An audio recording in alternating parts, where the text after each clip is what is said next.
સમયે સંતાન પ્રાપ્તિની ઈચ્છા થઈ. અને યાદ રાખજો, વ્યાસજીને સંતાન પ્રાપ્તિ ભોગ માટે નથી, સંતાન પ્રાપ્તિ વૈભવ માટે નથી.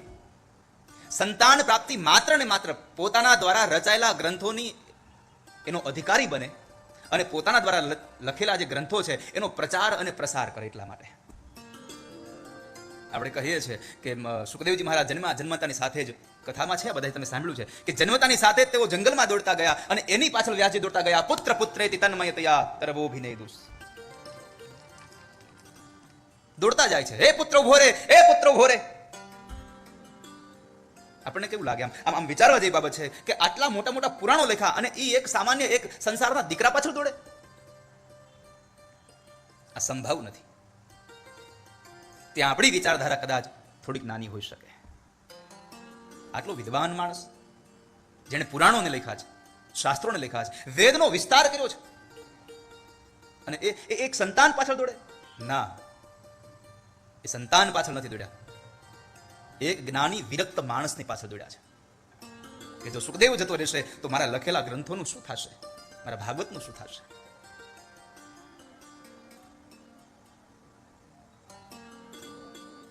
જન્મતાની સાથે જેને સંસારમાંથી નિવૃત્તિનો માર્ગ મળી જતો હોય, નિવૃત્તિનો કાળ દેખાતો હોય કે મારે સંસાર નથી ભોગવવો, વ્યાસજી એમ કહે કે સુખદેવ તમે સંસારને સ્વીકારો. અને ત્યારે સુખદેવ એમ કહે છે કે પિતાશ્રી મને માફ કરજો, હું સંસારને નહીં સ્વીકારી શકું. કારણ આ દુનિયામાં સૌથી મોટું જો દુઃખ હોય તો બે જ છે, એક જન્મનું અને એક મૃત્યુનું. મારે આ જન્મના અને મરણના આવા ફેરામાં નથી ફરવું. હવે મને રહેવા દો.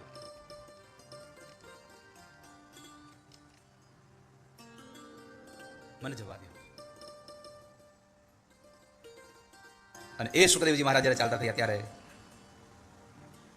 પુત્રેતિ તન્મયતયા તરવોભિનેદુ સ્તમ સર્વભૂતહૃદયં મુનિમાનતોસ્મિ. તમ સર્વભૂતહૃદયં મુનિમાનતોસ્મિ. સુખદેવજી મહારાજને પ્રણામ કર્યા. સુખદેવજી બ્રહ્મ દ્રષ્ટા છે.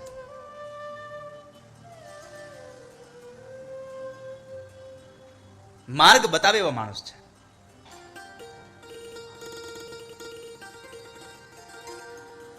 અને ત્યારે જંગલના વૃક્ષોએ કહ્યું કે વ્યાસજી, શું પુત્રની પાછળ દોડતા જાઓ છો?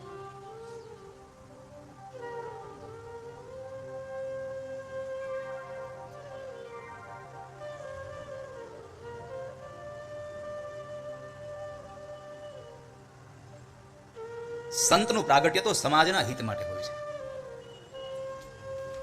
સંતનું પ્રાગટ્ય સંસાર માટે નથી હોતું, સંસારના જીવાત્મા માટે હોય છે. સરોવર તરુવર સંત જન ચોથાઈ બરસે મેઘ, પરમાર્થને કારણે આથો ચારો ધરિયા દે. સરોવર તરુવર સંતજન અને ચોથાઈ બરસે મેઘ. એક સંત, એક તરોવર એટલે કે એક સરોવર, તળાવ, એનું જીવન પણ એક તળાવના બંધ પાણિયા માટે નથી, એ એટલી જગ્યા માટે નથી, એ રહેલું જળ આ સમગ્ર વિશ્વના તમામ જીવાત માટે છે. સરોવર તરુવર સંતજન ચોથાઈ બરસે મેઘ. એક સંત, એક તળાવ, એક વૃક્ષ. કારણ કે વૃક્ષ પોતે તડકો ઝીલે અને નીચે રહેલા માણસને છાંયો આપે છે. વૃક્ષની ઉપરની ડાળીએ લાગેલું ફળ અને કદાચ આપણે આંબી ન શકતા હોઈએ, ત્યાં આપણે ચડી ન શકતા હોઈએ, તો પથ્થરો મારીને એ ફળને તોડીએ, છતાં પણ એ પથ્થરનો ઘા ઝીલી અને બીજાને ફળ આપે, એ તરુવર છે. અને છેલ્લે ચોથાઈ બરસે મેઘ. આકાશમાંથી વરસતો વરસાદ એ પોતાના માટે નહીં, આ સમગ્ર વિશ્વ માટે વરસે છે, જન કલ્યાણ માટે વરસે છે. પરમાર્થને કારણે આ તો ચારો ધરિયા દે.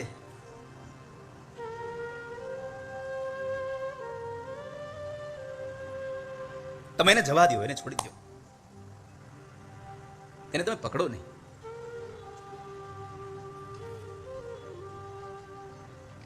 સુતજી અહીંયા વ્યાસજી મહારાજને જ્ઞાન થયું અને સુખદેવજી મહારાજ જતા રહ્યા છે. તો બીજા નમસ્કાર જેમણે આ ભાગવત કથાનો આપણને રસાસ્વાદ આપ્યો છે એમને પ્રણામ કર્યા છે.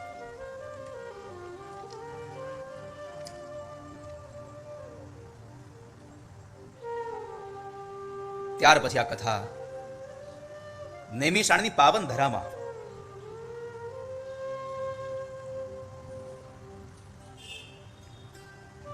88,000 ઋષિ મુનિઓ અને સુત નામના પુરાણી જ્યારે બેઠા છે અને સંવાદ થાય છે. એક બોલે અને 88,000 સાંભળે. મને તો વિચાર આવે છે સુત નામના પુરાણીનો અવાજ કેવો હશે. આટલા મોટા સારા માઇક છે અત્યારે, તોય અમુક અમુકને નથી સંભળાતું, અને ત્યારે તો માઇક નહોતા આવા, અને છતાં એક બોલે અને એ નૈમિષારણ્યના પાવન ધારામાં 88,000 ઋષિઓ સાંભળે. નથી કહેતા આપણે પહાડી અવાજ છે એનો, પહાડી રાગમાં પહાડી અવાજ. બે ભેગું થાય એટલે મોટા મોટા ડુંગરા બને.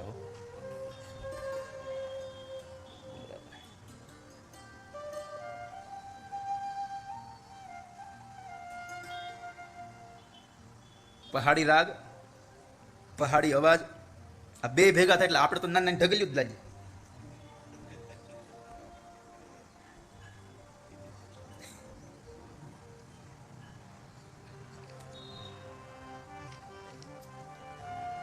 નૈમિષે સુતમાસિનમ અભિવાદ્ય મહામતી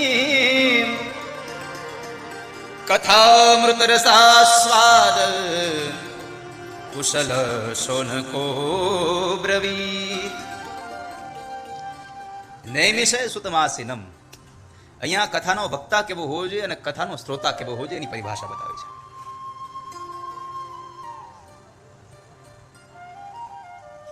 પેલી વાત કહી, કથાનો વક્તા મહામતી હોવો જોઈએ. નૈમિષે સુતમાસિનમ અભિવાદ્ય મહામતી. અભિવાદ્ય મહામતી, જેની બુદ્ધિ મોટી છે, જેની વિચારધારા સારી છે, એવો વક્તા હોવો જોઈએ.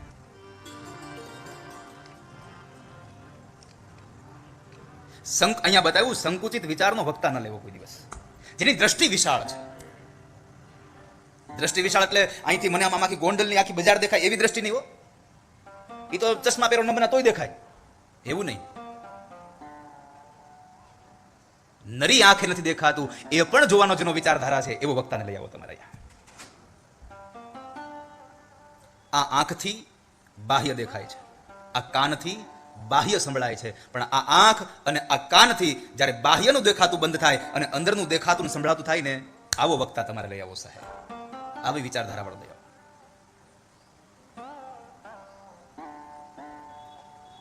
નૈમિષે સુતમાસિનમ અભિવાદ્ય મહામતીમ.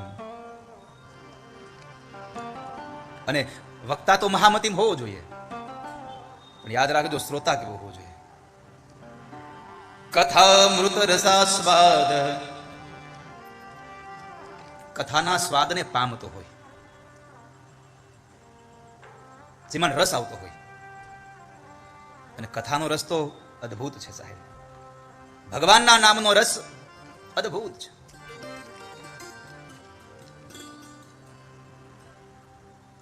અને આપણને એકને નહીં બધાને ભગવાનના નામનો રસ ગમે છે. આ પરમ તત્વનો, આ દિવ્ય શક્તિનો લાભ, આ દિવ્ય શક્તિનો રસાસ્વાદ સ્વયં બ્રહ્મને ગમે છે.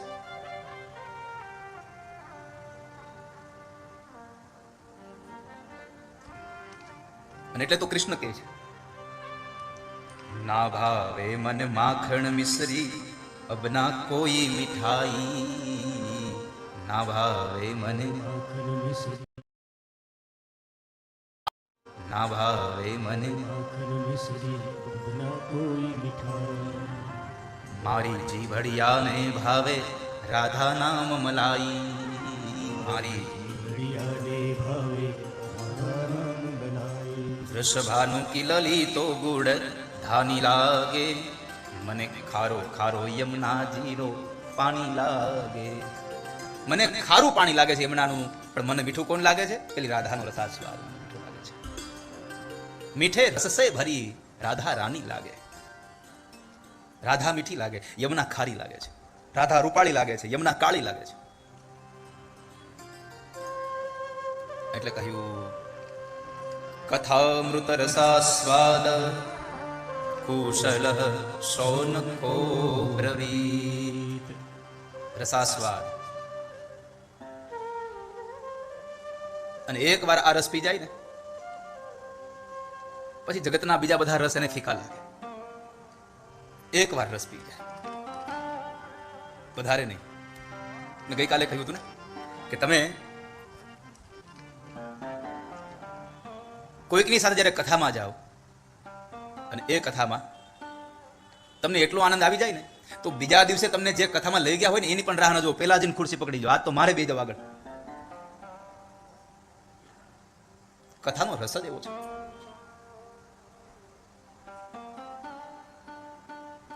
અને એમાં આપણે કહીએ છીએ ને, આપણે ઓલું દૂધપાક જેમ આમ હલાવે ને અને ખીર જેમ ટાઢી થાય ને એમ મીઠી થાય.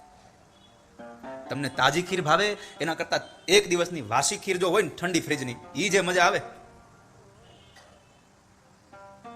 એમ આ કથામાં જેમ જેમ દિવસો પસાર થાય એમ આ દૂધપાક એટલો મીઠો બનતો જાય, એટલો મીઠો બનતો જાય.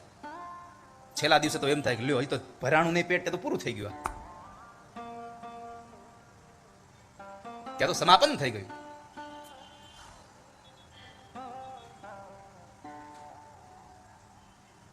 નૈમિષારણ્યની પાવન ધરામાં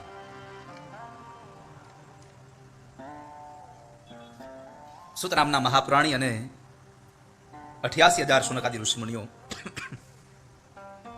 જયારે બેઠા છે, એમાં શૌનક ઋષિઓમાંથી એક શૌનક ઉભા થઈ અને સુત નામના મહાપ્રાણીને પ્રશ્ન કર્યો છે, પ્રાર્થના કરી. અજ્ઞાન ધ્વાંત વિધ્વંસ કોટિ સૂર્ય સમપ્રભ. કોટિ સૂર્ય સમપ્રભ, કેટલી મોટી ઉપમા આપી છે અહીંયા. કોટિ સૂર્ય સમપ્રભ. એક સૂર્ય આકાશમાં પ્રજ્વલિત થાય અને આખા વિશ્વને ઝળહળે, આખા વિશ્વને રોશન કરે. તો અહીંયા તો એવું કહ્યું કે કોટિ સૂર્ય સમપ્રભ. તમે હે મહારાજ, હે ગુરુદેવ, આપ તો 1 કરોડ સમાન સૂર્ય હોય એના બરાબર તેજવાળા છો. અમારી અંદર પ્રકાશને પાથરો. ક્યારેક ક્યારેક અમુક અમુક શબ્દો આપણને સમજાય નહીં. 1 કરોડ સૂર્ય એટલે કેમ થાય? કઈ નાની વાત છે? એક સૂર્યના તેજ સામે આપણે જોઈ નથી શકતા. એક સૂર્ય આટલો દૂર છે આપણાથી, અને છતાં એના તાપથી આપણે એમને ઉભા નથી રહી શકતા. તો એક સાથે કરોડો સૂર્ય પ્રગટે તો એનું તેજ કેટલું હોય? અને છતાં કહ્યું કોટિ સૂર્ય સમપ્રભ, 1 કરોડ સૂર્ય સમાન. હે સુત નામના મહાપ્રાણી, અમે આપને પ્રાર્થના કરીએ છીએ. આનો તાત્વિક અર્થ એવો છે, આકાશમાં ઉગેલો સૂર્ય એ બાહ્ય અંજવાળું કરી શકે છે, અને એક સદગુરુ જો એનો પ્રકાશ પાથરે ને તો ભીતરમાં અંજવાળું કરી શકે છે. તમે જ્ઞાનના ભંડાર છો. અમે તમને પ્રાર્થના કરીએ. અજ્ઞાન ધ્વાંત વિધ્વંસ કોટિ સૂર્ય સમપ્રભ સુતાખ્યાહી કથા સારમ મમ કર્ણ રસાયન. હે મહારાજ, સુતાખ્યાહી કથા સારમ, સુતાખ્યાહી કથા સારમ મમ કર્ણ રસાયનમ. અમારા કાનમાં એવો કઈક રસ રેડો કે જેને લઈને અમને શાંતિ મળે, અમારા જીવને શાંતના મળે. હે ગુરુદેવ, અમે આપને પ્રાર્થના કરીએ. અને ગુરુ તો गुरु હોય साहेब, हर हालत में गुरु गुरु ही होता है. गुरु का एक ही उद्देश्य है, मेरे शिष्य का उद्धार हो, मेरे शिष्य का उद्धार हो.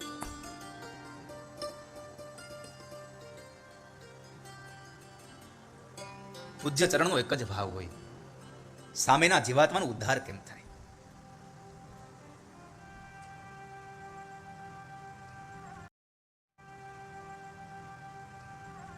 અને સત્સંગથી બધું થાય. હો,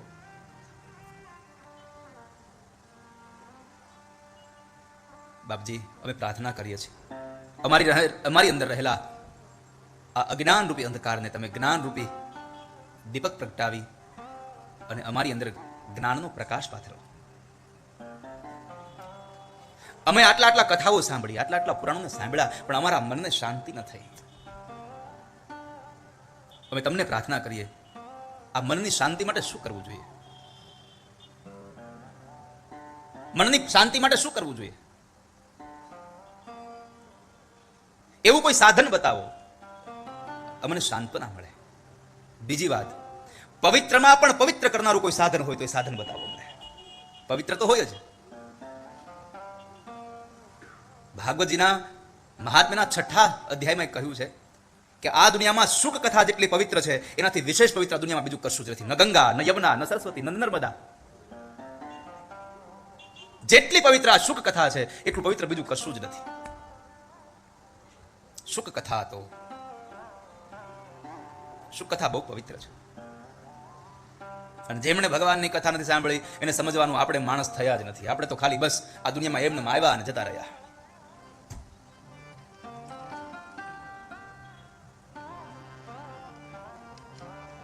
આ જન્મ માત્રમપી શઠેન શઠેન ચ,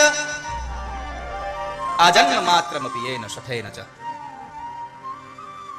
જેણે આ જન્મમાં આવી અને કિંચિત માત્ર એક રતિભાર પણ જેણે ભગવાનની કથા નથી સાંભળી એ માત્ર ને માત્ર જન્મો છે. ચાંડાલ વચ્ચ ખરવદ્વત તેન નીતમ. જન્મો છે ખરો માણસમાં, પણ કારણ શું કામ જન્મો છે? તો કે છે ચાંડાલ જેવો છે. જેણે ભગવાનની કથા નથી સાંભળી એ ચાંડાલ જેવો છે. ચાંડાલ વચ્ચ વરવદ,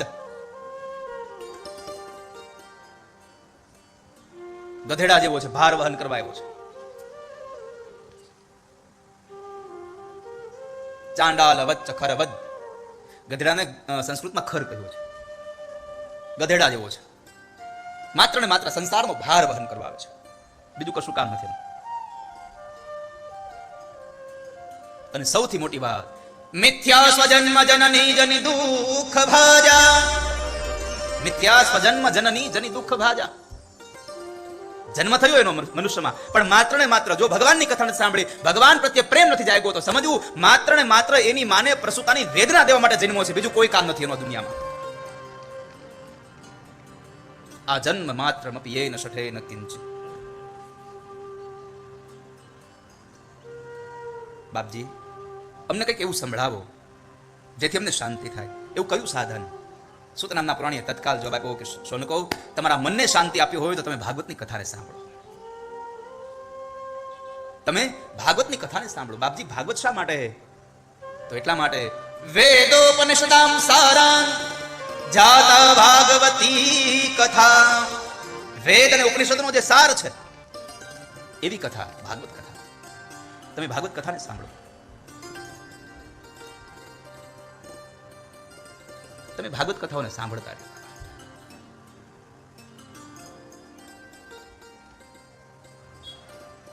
બાપજી, ભાગવત જ શું કામ? તો કે વેદ અને ઉપનિષદનો સાર છે. કારણ કે આ દુનિયામાં મોટામાં મોટું દેવ કોણ? આ મોટામાં મોટું શાસ્ત્ર કોણ? એક જ માત્ર ભગવાન કૃષ્ણ. સર્વદેવ નમસ્કારમ કેશવમ પ્રતિગચ્છતિ. જેમ આ ધરતીમાં દરેક રહેલી એ નદીઓ અંતે સમુદ્રમાં ભળી જાય છે, એમ આ દુનિયામાં તમારું કોઈ પણ ભગવાનને કરેલું પ્રણામ, ભગવાનની કરેલી પૂજા અંતે તો મારા કેશવના ચરણારવિંદમાં જાય છે. સર્વદેવ નમસ્કારમ કેશવમ પ્રતિગચ્છતિ. ભગવાન કેશવને કરો વંદન. જ્યારે એક વખતના સમયે આચાર્ય ચરણ ભગવાન વલ્લભાચાર્ય મહારાજ એક મોટી સભા ભરાણી હતી અને એમાં આવ્યા મહાપ્રભુજી. અને એ મહાપ્રભુએ ત્યાં બેઠા અને બધા લોકો પ્રશ્ન કરતા હતા કે આ દુનિયામાં મોટા મોટો ભગવાન કોણ? મોટા મોટો દેવ કોણ? મોટા મોટું શાસ્ત્ર કયું? મોટામાં મોટું કર્મ કયું? આ અમને બતાવો.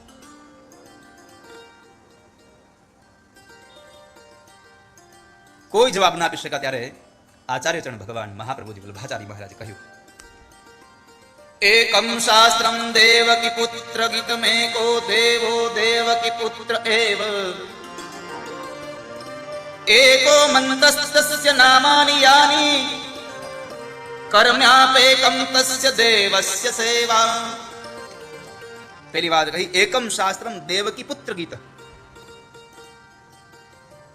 દેવકીનું પુત્ર ગીત એટલે જગતમાં શાસ્ત્ર એક જ છે, અને એ દેવકી પુત્ર ગીત એટલે કે ભગવાને લખેલી પોતાના મોઢેથી નીકળેલી 700 શ્લોકોની ગીતા,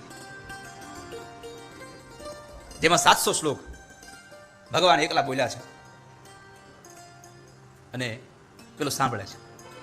કોણ સાંભળે છે? કેટલા લોકોને ખબર છે ગીતાજી કોણ બોલ્યું છે? કોણ બોલ્યું છે? જેટલાને ખબર છે હાથ ઊંચો કરો. ગીતાજી કોણે લખી? હાથ ઊંચો કરો, આમ ખબર હોય સરખો. વાહ, તમારા બધા માટે તાળીઓ વગાડો તમે. તોય વગાડો છો? હાથ ઊંચા થયા કેટલા? 7. તમને ખબર છે ગીતાજી ક્યાં લખાણ હોય?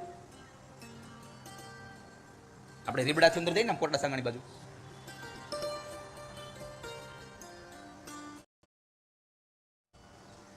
ત્યાં વચમાં ઓલા રેલના પાટા આવે છે, એ રેલના પાટે લખાણ. ઓલું યાદ છે તમને? ધંધુકા પાસે એમાં હા પાડી હે ભીમનાથમાં લખાણ. મારા બાપ, આપણે હિન્દુ છીએ અને ગીતાજીની વાત આવી ને આટલી આ વારંવાર જયારે હું વાત સાંભળું ને, જ્યારે મને આવા પ્રતિસાદો મળે છે ને આ જવાબ આ પ્રશ્નોના, એટલા માટે જ મેં નક્કી કર્યું છે કે તથાસ્તુ વિદ્યાપીઠમાં છોકરાઓ ભણશે ખરા. સરકારશ્રીના જેટલા પણ સિલેબસ છે એના અભ્યાસક્રમના એ તો ભણવાના જ છે, પણ તથાસ્તુ વિદ્યાપીઠમાં એને રહેવું હોય તો શ્રીમદ ભાગવત ગીતા ભણવી ફરજિયાત છે. એના માટે આપણે હિન્દુના દીકરા છે. આ દુનિયામાં સૌથી મોટામાં મોટો કોઈ ગ્રંથ હોય તો એ દેવકી પુત્ર ગીત એટલે કે ભગવાને લખેલી ગીતાજી. ભગવાન કૃષ્ણએ ગાયેલું ગીતાજી મહાભારતના યુદ્ધમાં 700 શ્લોકો ભર્યા છે. અને ગીતાજી ક્યાંથી ઉભું થયું? માત્ર ને માત્ર વિષાદ મોહમાંથી. આમ સામસામે 2 સૈન્ય ઉભા છે, 18 અક્ષોહિણી સેના ઉભી છે, અને બસ હવે શંખ ફૂંકાય એની વાર છે. અને અર્જુને કહ્યું, કૃષ્ણ હું ન લડી શકું, આ તો મારા છે અને મારી ન શકું. હું મારા છે એટલે મારી ન શકું. અને ભગવાને કહ્યું, તારે મારવાના ક્યાં છે? તારે તો ખાલી નિમિત્ત બનવાનું. તો એ તો બધા મરી ક્યારના ગયા છે? મારી નજરથી જ. કૃષ્ણ એક નજર નાખે તે મારી નાખે સાહેબ. કૃષ્ણની નજર પણ એટલી ઘાયલ છે અને કૃષ્ણનું હાસ્ય પણ એટલું ઘાયલ છે. કૃષ્ણ સ્મિત કરે ને તો કેટલા લોકોને પાગલ કરી દે.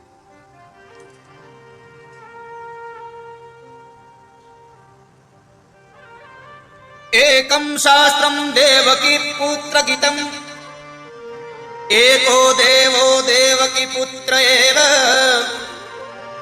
જગતમાં ગીત હોય તો એકમાત્ર ગીતાજી છે, દેવ હોય તો માત્ર દેવકીનો પુત્ર એટલે ભગવાન કૃષ્ણ છે. આના સિવાય બીજો કોઈ દેવ નથી સાહેબ.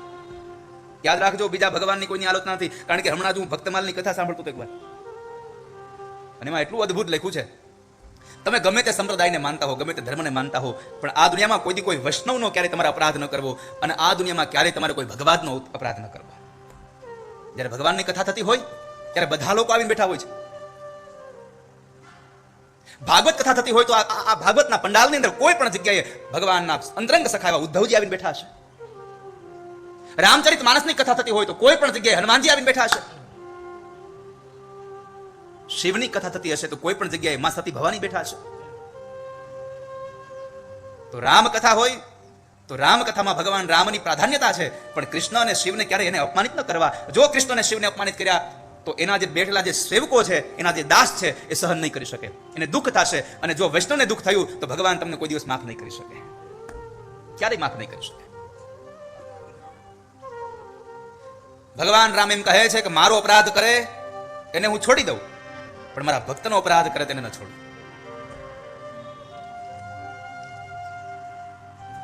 ન તો વૈષ્ણવ અપરાધ કરવો, ન તો ભગવતા અપરાધ કરવો. કોઈનો અપરાધ ન કરવો, કોઈની નિંદા ન કરવી.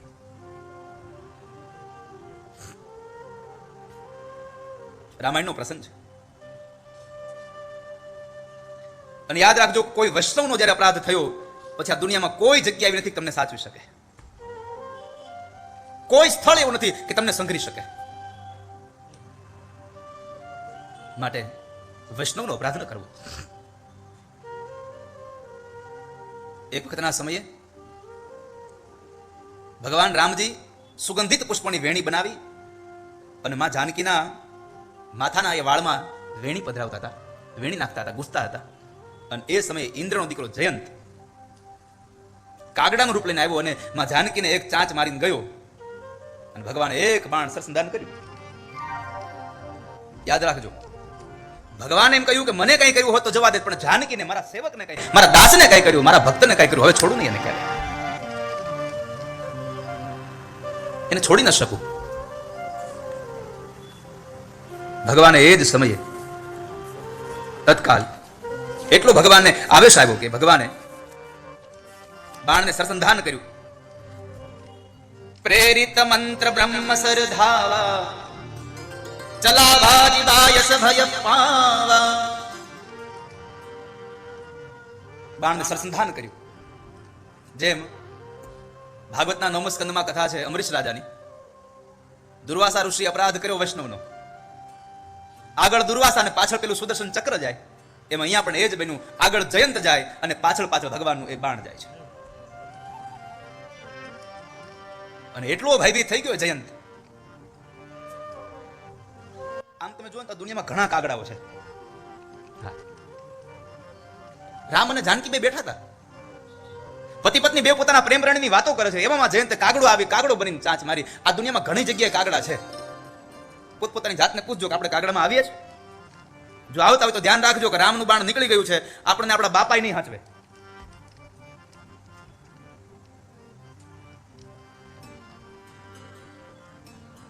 અને શું ગોસ્વામી તુલસીદાસજી મહારાજે અરણ્યકાંડમાં એ ચોપાયો ગાય છે.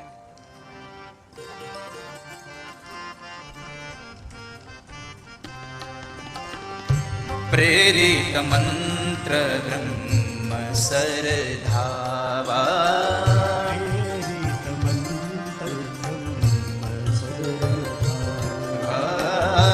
ચલા ભાજી બાયસ ભય પાવા.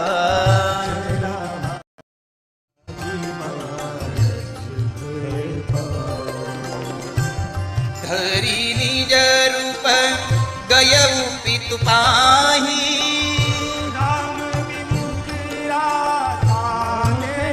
આ દુનિયામાં યાદ રાખજો, જ્યારે કોઈ વૈષ્ણવનો અપરાધ કરશો, તમને કોઈ તો નહીં સાચવે, તમારા મા બાપ પણ નહીં સાચવે. અહીંયા લખ્યું કે ધરી નિજ રૂપ ગયો પિતુ પાહી. જયંત ગયો ક્યાં? ઇન્દ્ર પાસે. અને ઇન્દ્રને ખબર પડી, ઇન્દ્રને કહ્યું કે મને બચાવી લ્યો, રામનું બાણ મારી પાછળ છે, મને મારી નાખશે. ઇન્દ્રએ કહ્યું શું કર્યું તે? જયંતે પોતાની કથા વર્ણવી, મેં આમ કર્યું, ચાંચ મારીને આવ્યો અને રક્તની ધારા થઈ અને રામે બાણ ચડાવ્યું મારી પાછળ. અને ત્યારે ઇન્દ્રએ કહ્યું તું જલ્દી અહીંથી નીકળી જા. સગો બાપ પોતાના દીકરાને એમ કહે છે તું અહીંથી નીકળી જા. કેમ? કે તારા પાપે મારું આ સ્વર્ગ બળીને ભસ્મ થઈ જાય, નીકળી જા અહીંયાથી. રામ વિમુખ રાખા તે નાઈ.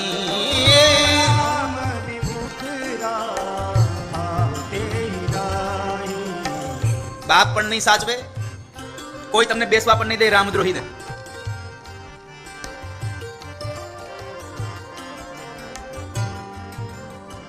જયારે વૈષ્ણવનો અપરાધ કર્યો છે તમને નહીં બેસવા.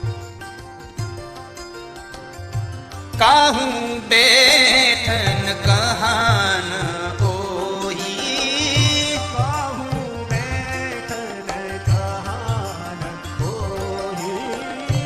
રાખી કોસ કઈ રામ દ્રોહી.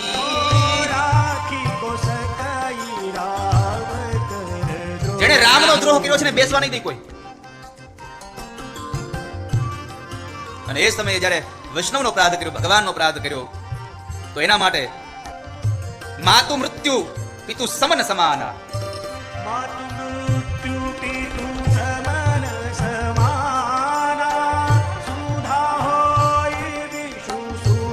હરી જાના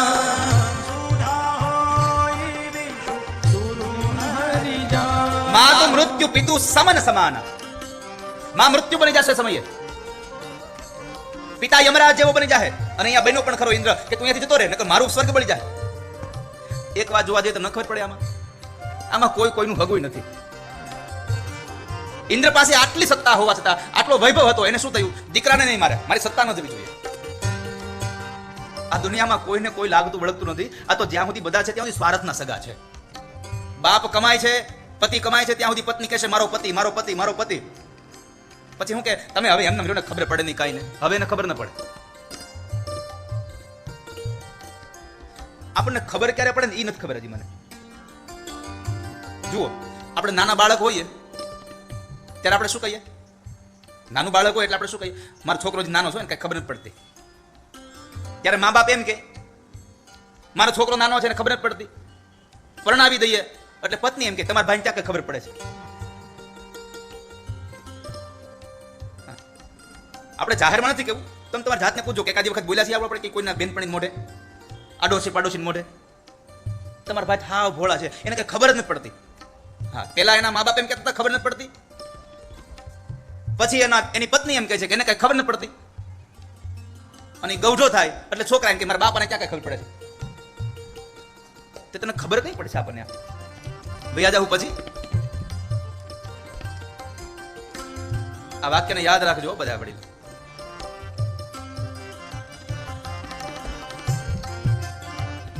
બાલ્ય અવસ્થામાં કદાચ મા બાપ એમ કહે આપણને કે હજી મારા છોકરાને ખબર નથી પડતી, તો બરાબર છે. પણ જયારે આપણે પરણી જઈએ પછી પત્ની એમ કે તમને ખબર પડતી, તેમ થાય તને ખબર નથી એટલે તારે લગ્ન કર્યા. ખબર હોત તો થોડા લગ્ન કરીએ આપણે. અને વૃદ્ધાવસ્થામાં જયારે દીકરાઓ બોલે કે તમને કઈ ખબર ન પડે ત્યારે આપણને એમ થાય કે હા અમને ખબર નથી પડી એટલે તમને મોટા કર્યા અમે.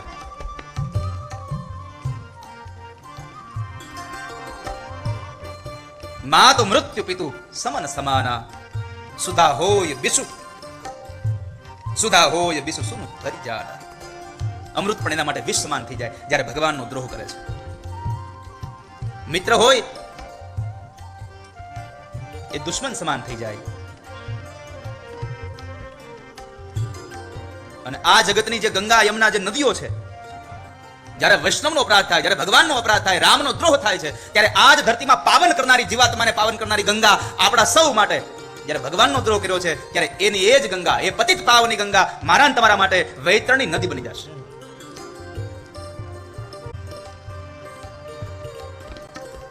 આ દુનિયામાં કોઈ સ્થાન નહીં આપે જેને રામનો દ્રોહ કર્યો, જેને ભગવાનથી વિમુખ થયો.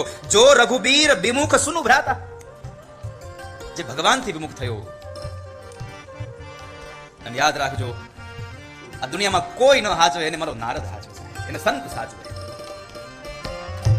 નારદ દેખા વિકલ જયંતા, નારદ દેખા વિકલ જયંતા, લાગી દયા કો મલ ચિત સંગા,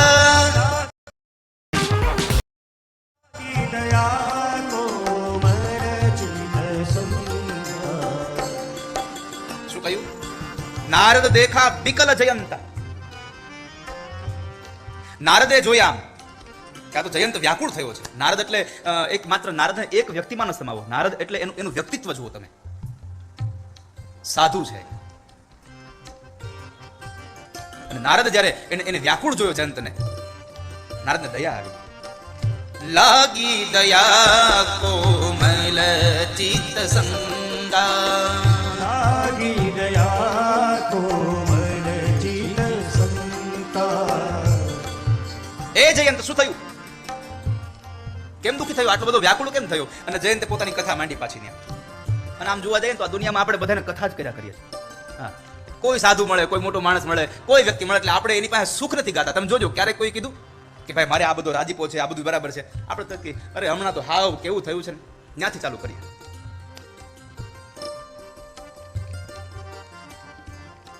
સામાન્યમાં સામાન્ય માણસે આપણને હક ન લેવા દે. તમે જુઓ, અમારે તો ઘણી વખત અનુભવો થાય એવા.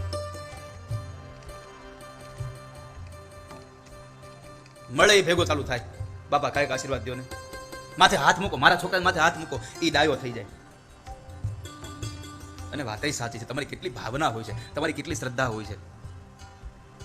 ઘણા લોકો મને એમ કહેતા હોય કે તમારો હાથ માથા પર મૂકો ને તો આ છોકરા ડાયા થાય. મેં કીધું મારો હાથ એવો તમારો હાથ છે? તો કે તમારા હાથમાં અમારા હાથમાં ફેર છે.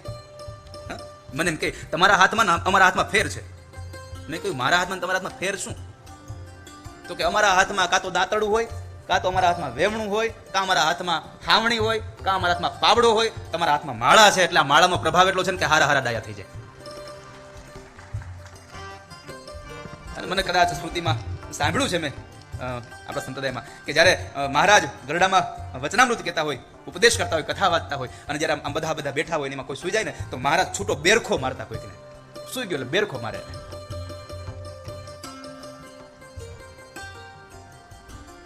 નારદજીએ પ્રશ્ન કર્યો, શું થયું જયંત? અને ત્યારે જયંતે કહ્યું, મહારાજ મારાથી અપરાધ થઈ ગયો. હું બધા દેવતાઓ પાસે ફરી વળ્યો, મારા મિત્રો પાસે ગયો, મારા મા બાપ પાસે ગયો. મને કોઈ સાચવતું નથી, મને કોઈ રાખતું નથી. હવે હું કરું શું? મને આ રામના બાણનો ભય લાગે, મને મારી નાખશે. અને ત્યારે નારદજી એટલું કહ્યું,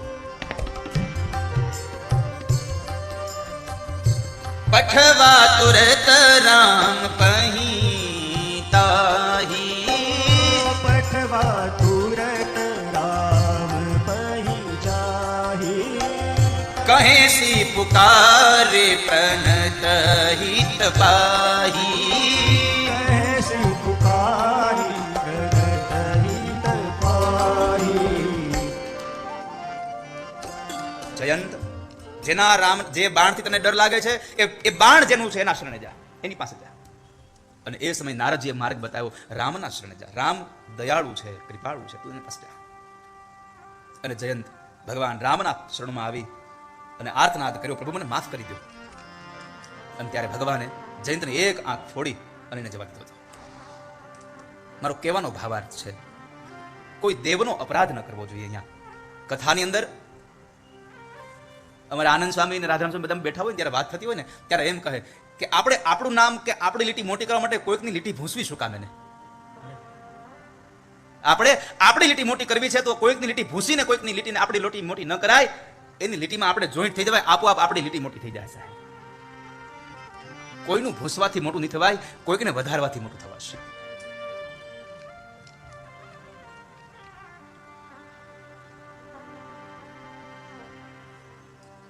બાપજી અમને કંઈક એવું આપો જે શાંતિ મળે. મોટામાં મોટો દેવ, મોટામાં મોટું ગીત કયું? ગીતાજી મોટામાં મોટું શાસ્ત્ર છે. ભગવાન કૃષ્ણ મોટામાં મોટો દેવ છે. એકો મંત્ર સત્યસ્ય નામાની યાની કર્મ્યાપેકં તસ્ય દેવસ્ય સેવા. સાંભળો સભાસદો, આ દુનિયામાં સૌથી મોટો કોઈ મંત્ર હોય તો એ છે શ્રી કૃષ્ણ શરણમ મમ.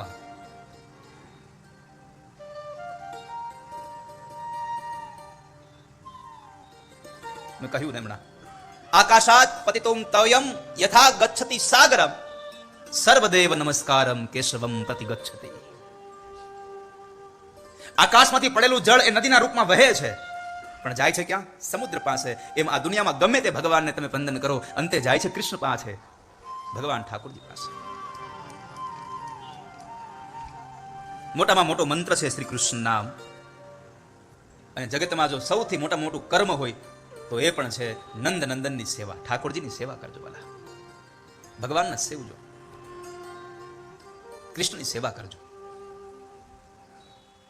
કૃષ્ણ અનન્ય ભાવની ભક્તિ કરજો. અને ભગવાનની ભક્તિ કરશો ને તો ઘરમાં છોકરાઓમાં પણ, પરિવારના લોકોમાં પણ સંસ્કારો આવશે. અને સંસ્કારો દ્વારા જ આપણા કુળનું, આપણા પરિવારનું ઉત્થાન થશે.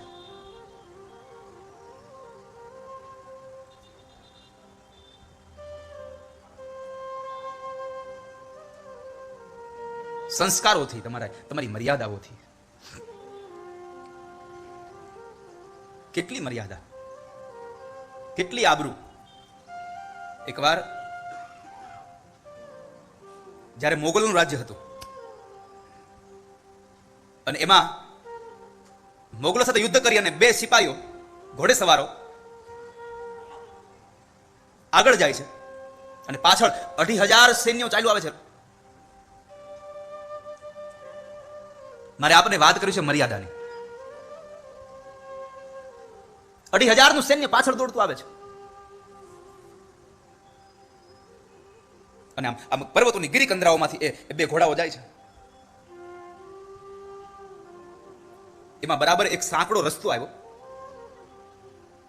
અને એમાં એક ગાડું સામું મળે, એક ગાડાનો ભારો અંદર ફસાતો ફસાતો આવે. હવે સામે પાર જવું છે, કાં તો ઉતરી અને સામે પાર જવું પડે એમને, ઘોડો જાય એમ નથી, અને કાં તો ઘોડાને છલાંગ લગાવીને એને પલાણ લગાવીને છોડાવો, એને એ ઘોડાને આમ ઠેકાડવો પડે. અને જો ન ઠેકે તો પાછળ 2,500 સૈન્ય દોડતું આવે છે. રાય જેવા ટુકડા કરી નાખશે. એમાં આગળનો જે ઘોડેસવાર હતો એમને કહ્યું, મને લાગે છે કે હવે આપણાથી આ મારો ઘોડો નહીં ઠેકી શકે. પાછળના ઘોડેસવારે કહ્યું કે થોડીક વાર લાવ, મને પ્રયત્ન કરવા દે. અને કહ્યું છે કે એ ઘોડેસવારે આમ પોતાના એ ઘોડાની એ લગામને ખેંચી અને હિંમત કરી તો કહેવાય છે કે એ જે ભારો હતો એને છલાંગ લગાવીને ઘોડું સામે કિનારે ગયો. બીજાને પણ હિંમત આવી, એ સૈનિકે પણ કુદાવ્યો અને જાય છે. ઘણા માઇલો સુધીનું અંતર કાપી નાખ્યું, એક પણ ક્ષણનો વિરામ કર્યા વગર. અને ત્યારે ખૂબ દૂર ગયા પછી પાછળનો જે ઘોડેસવાર હતો એમણે આગળના ઘોડેસવારને કીધું, સાંભળ્યું, મારાથી હવે નહીં ચલાય, મારાથી હવે ઘોડેસવારી નહીં થાય, મારો ઘોડો હવે નહીં ચાલી શકે. અરે ના, નથી ઉભું રહેવું, ચાલવું પડશે, પાછળ સૈન્ય આવે છે, મારી નાખશે. ગમે તેમ થાય, હવે મારાથી આ ઘોડો નહીં ચલાવાય. મારાથી હવે વેદના સહન નથી થતી, મારી પ્રસૂતા આવવાની તૈયારી થઈ છે, હવે મારાથી આ વેદના સહન નથી થતી. સાંભળ્યું એ કહ્યું ને એ બીજું કોઈ નહીં, આ જેની જન્મ જયંતિ છે શિવાજીની માં જીજાબાઈ પોતે હતા. સાહેબ, તમે વિચાર તો કરો. મારે તમને મર્યાદાની વાત હજી આગળ છે. મને પ્રસૂતાની વેદના થાય છે. હવે કદાચ હવે ક્ષણભરમાં ઘડીભરમાં હું હવે બાળકને જન્મ આપીશ. મને કોઈ એકાંત જગ્યાએ લઈ જાવ ને.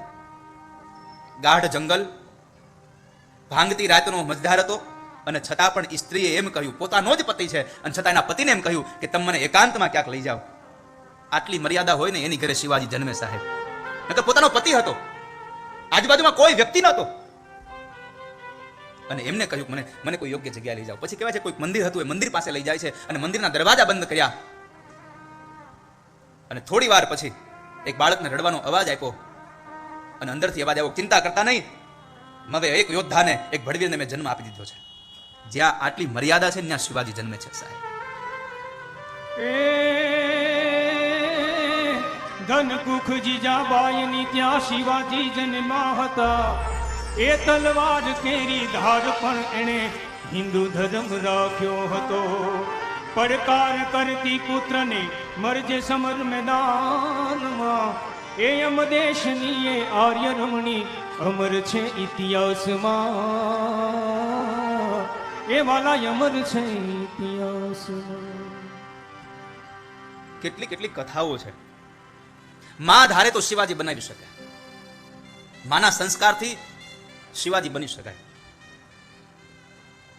મા બાપ ધારે તો સારો યોદ્ધા બનાવી શકે, કારણ કે જવાબદારી તો મા બાપની છે, સંતાનના સંસ્કારની.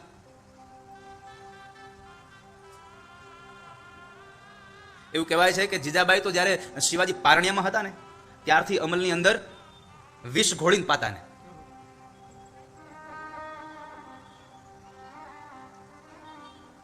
અને બાજુમાં ઉભેલી એની એક સ્ત્રીએ કહ્યું કે એમાં આ શું કરો છો? છોકરાને તારે જીવાડો નથી? તને આ તારો દીકરો વાલો નથી? જીજાબાઈ કહે છે કે આ દુનિયામાં કઈ એવી માં હોય કે પોતાનો દીકરો વાલો ન હોય? મને મારો શિવો જીવથી વાલો છે, તો પણ તું ઝેર શું કામ પાય છે મારી નાખવા માટે? અને ત્યારે જીજાબાઈ એમ કહ્યું કે મારી નાખવા માટે ઝેર નથી પાતી, હું અત્યારથી આના કોઠાને ઝેરની એટલા માટે હેબિટ પાડું છું કે કદાચ મારો શિવો મોટો થાય અને એને કોઈ દગાથી ઝેર આપે ને તો ઝેરમાંથી પણ એ મારો દીકરો બચી જાય, કે એ ઝેર પણ મારા દીકરાને મારી ન શકે, એટલા માટે અત્યારથી ઝેર પાવું છું. જેની માં પોતાના દીકરાને ઝેર પાઈ પાઈને મોટો કરે ને એનો દીકરો આ હિન્દુ ધર્મને ટકાવી શકે. ઉદરમાં રહ્યા અને એને માએ સંસ્કાર આપ્યા. ઝવેરચંદ મેઘાણીને કેવું પડે છે.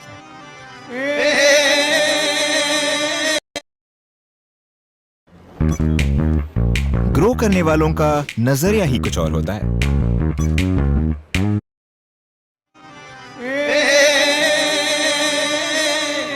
પેટમાં પોઢીન સાંભળેલી શિવે રામ લક્ષ્મણની વાત. પેટ પેટમાં પોઢીને સાંભળેલી શિવ રામ લક્ષ્મણની વાત રે, શિવ રામ લક્ષ્મણની વાત. માતાજીએ મુખ છે દીધી, ઉડી એની ઊંઘ છે દીધી, શિવાજીને નીંદ ઝુલાવે, માતાજી જવાય ઝુલાવે.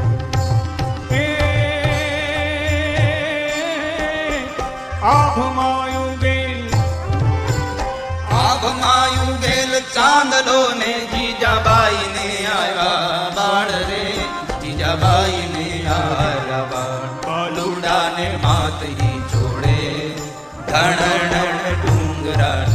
એવું લખ્યું છે શાસ્ત્રમાં.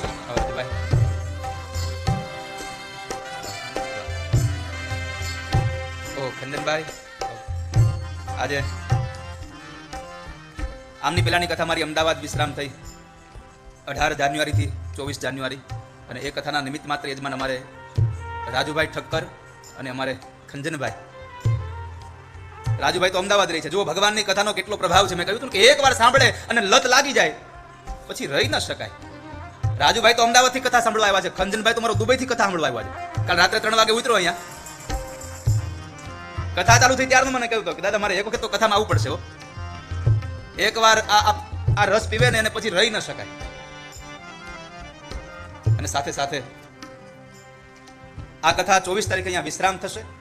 25 તારીખનો પાટોત્સવ ભગવાન હરિકૃષ્ણ મહારાજ અને રાધાકૃષ્ણ દેવનો ઉજવાશે. 150મો પાટોત્સવ આપણો, સાર્ધ શતાબ્દી મહોત્સવ, ગુણાતીત ધામ. અને પછી 2 માર્ચે વળી પાછી મારી કથા હિંમતનગર ચાલુ થવાની છે. તો એ પરિવાર પણ હિંમતનગરથી આજે ભગવાન ઠાકોરજીના આ ભાગવતની કથાનું શ્રીફળ લેવા માટે પધાર્યા છે. એમને પણ એકવાર તાળીઓથી વધાવીએ આપણે. નથી મને પરિવારના નામ આવડતા, નથી પરિવારની અટક આવડતી, એ બધું ભાર્ગવને ખબર હોય. હું હંમેશા કહેતો રહું છું બધાને કે મને તો ખાલી તારીખ ખબર પડે છે, બાકી તો ત્યાં જાવ પછી ખબર પડે કોણ યજમાન ને કોણ.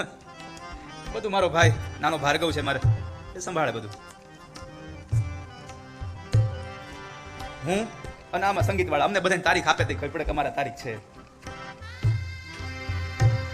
એકવાર આ મોટા મનોરથના એવા પણ યજમાન પરિવારને નિમિત્ત માત્ર યજમાન જે બનવા જઈ રહ્યા છે હિંમતનગરમાં, એમને પણ એકવાર તાળીઓથી આપણે સ્વાગત કરીએ. વ્યાસપીઠ આપ સૌને આવકારે છે બાપ.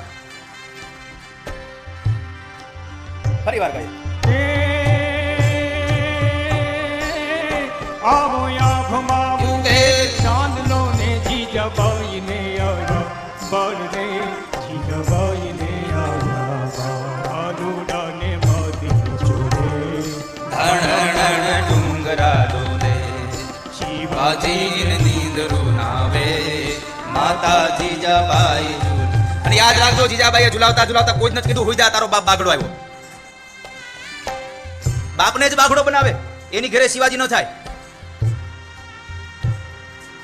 ન્યા જીજાબાઈ એમ કહે છે, પેટમાં પોડીને કહે છે કે તારે જેટલું રમવું એટલું રમી લેજે શિવા, અહીંયા પોપટ લાકડિયા જ. સુઈ લેજે મારા, એ સુઈ લેજે મારા કેસરી રે, તારી હિંદવાનું જુએ વાટ રે, તારી હિંદવાનું જુએ. જાગી ગયેલો યાદ બાજુડા, માને હાથે ભેટ બંધાવા. જાગી ગયેલો યાદ બાજુડા, માને હાથે ભેટ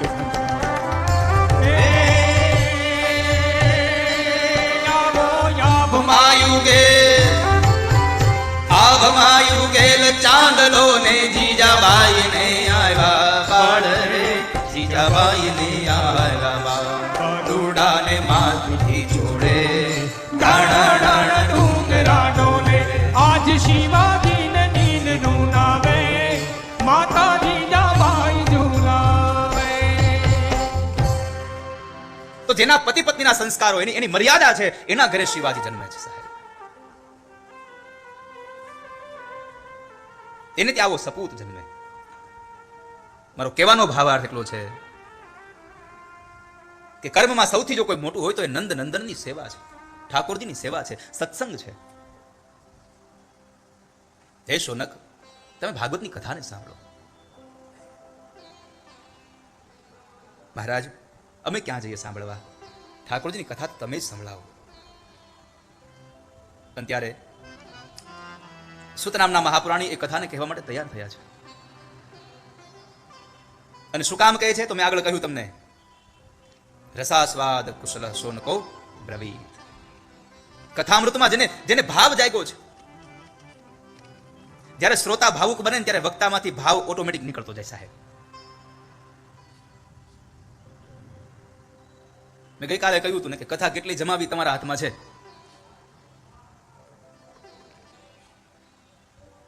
શૌનકનો પ્રશ્ન સાંભળી અને સૂત નામના મહાપ્રાણી કહે છે કે હું તમને આ કથા કહેવા માટે તૈયાર થાઉં છું, પણ શું કામે? પ્રીતિ શૌનક ચિત્તે યતો વચમી વિચાર્ય સર્વ સિદ્ધાંત નિષ્પન્નમ સંસાર ભય નાશનમ. સર્વ સિદ્ધાંત નિષ્પન્નમ, અને સૌથી મોટી વાત કરી સંસાર ભય નાશનમ. હું તમને એવી કથા સંભળાવું કે જે સંસારનો ભય નાશ પાડી દે. તો સંસારમાં ભય શેનો? આપણને શેનો ભય છે?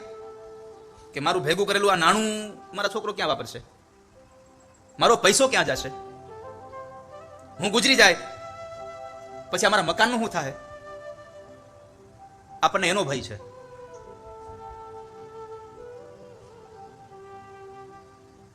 આ દુનિયામાં 3 જણાને ભય છે. ભૂખ્યાને ભોજનનો ભય છે કે મારું જમવાનું ક્યાંથી આવશે, મારું પેટ કેમ ભરાશે. જેની પાસે સંપદા છે એને એનો ભય છે કે હું મરી જાય તો મારી સંપદા ક્યાં જશે. અને જેને ઇજ્જત છે એને પોતાની ઇજ્જતનો ડર છે કે એકવાર મારી આબરૂ જશે તો હું શું કરીશ, હું શું કરીશ. પણ આ દુનિયામાં સંસાર ભય નાશનમ, સંસારમાં ભય શેનો છે? આ દુનિયામાં સૌને એક પ્રકારનો ભય છે ને એ ભય છે મૃત્યુનો. કે મારું મૃત્યુ થશે, મારા મૃત્યુ, આ મૃત્યુનો ભય છોડાવી દે એવી કથા એટલે શ્રીમદ ભાગવત. કાલ વ્યાલ મુખ ગ્રાસ ત્રાસ નિર્ણાશ હેતવે. કાલ વ્યાલ મુખ ગ્રાસ ત્રાસ નિર્ણાશ હેતવે. કાળના મોઢામાં જવાની જે વેદના છે એમાંથી મને તમને મુક્તિ આપી દેશે ભાગવત.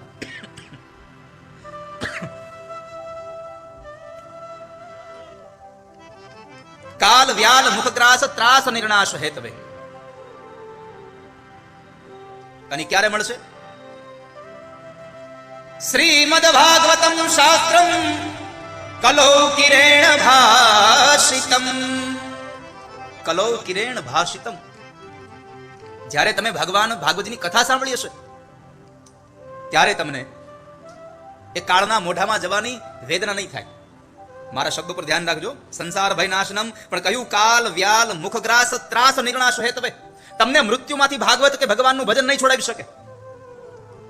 મૃત્યુમાંથી તમને નહીં છોડાવી શકે, પણ મૃત્યુના ભયમાંથી તમને છોડાવી દેશે. જે પરીક્ષિતને મૃત્યુમાંથી ન છૂટ્યા પણ મૃત્યુના ભયમાંથી છૂટી ગયા. મૃત્યુનો ભય છૂટી ગયો.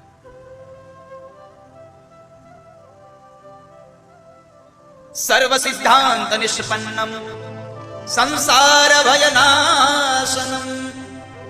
એક તો સંસારના ભયને નાશ પામે એવી કથા કહું.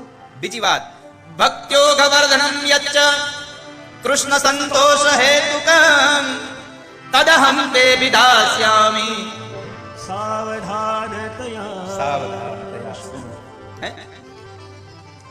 ભક્ત્યોગ વર્ધનમ, ભગવાનની ભક્તિમાં વધારો કરે એવી કથા છે. જેમ કથા સાંભળીએ એમ પરમાત્માનો પરિચય થાય અને પરમાત્મા પ્રત્યે ભાવ જાગતો જાય. ભગવાન પ્રત્યે ભાવ જાગે એટલે પછી ભગવાનની ભક્તિમાં આપણો વધારો થતો જાય. ભક્ત્યોગ વર્ધનમ યચ્ચ કૃષ્ણ સંતોષ હેતુકમ. કૃષ્ણ સંતોષ અપાવે એવી ભક્તિ આપણને મળે છે આમાંથી. અને છેલ્લી વાત કહી, પણ તમારે બધાને એક વાત માનવાની છે. તદહમ તે વિધાસ્યામિ સાવધાનતયા શૃણુ. તદહમ તે વિધાસ્યામિ સાવધાનતયા શૃણુ. સાવધાન થઈને સાંભળજો.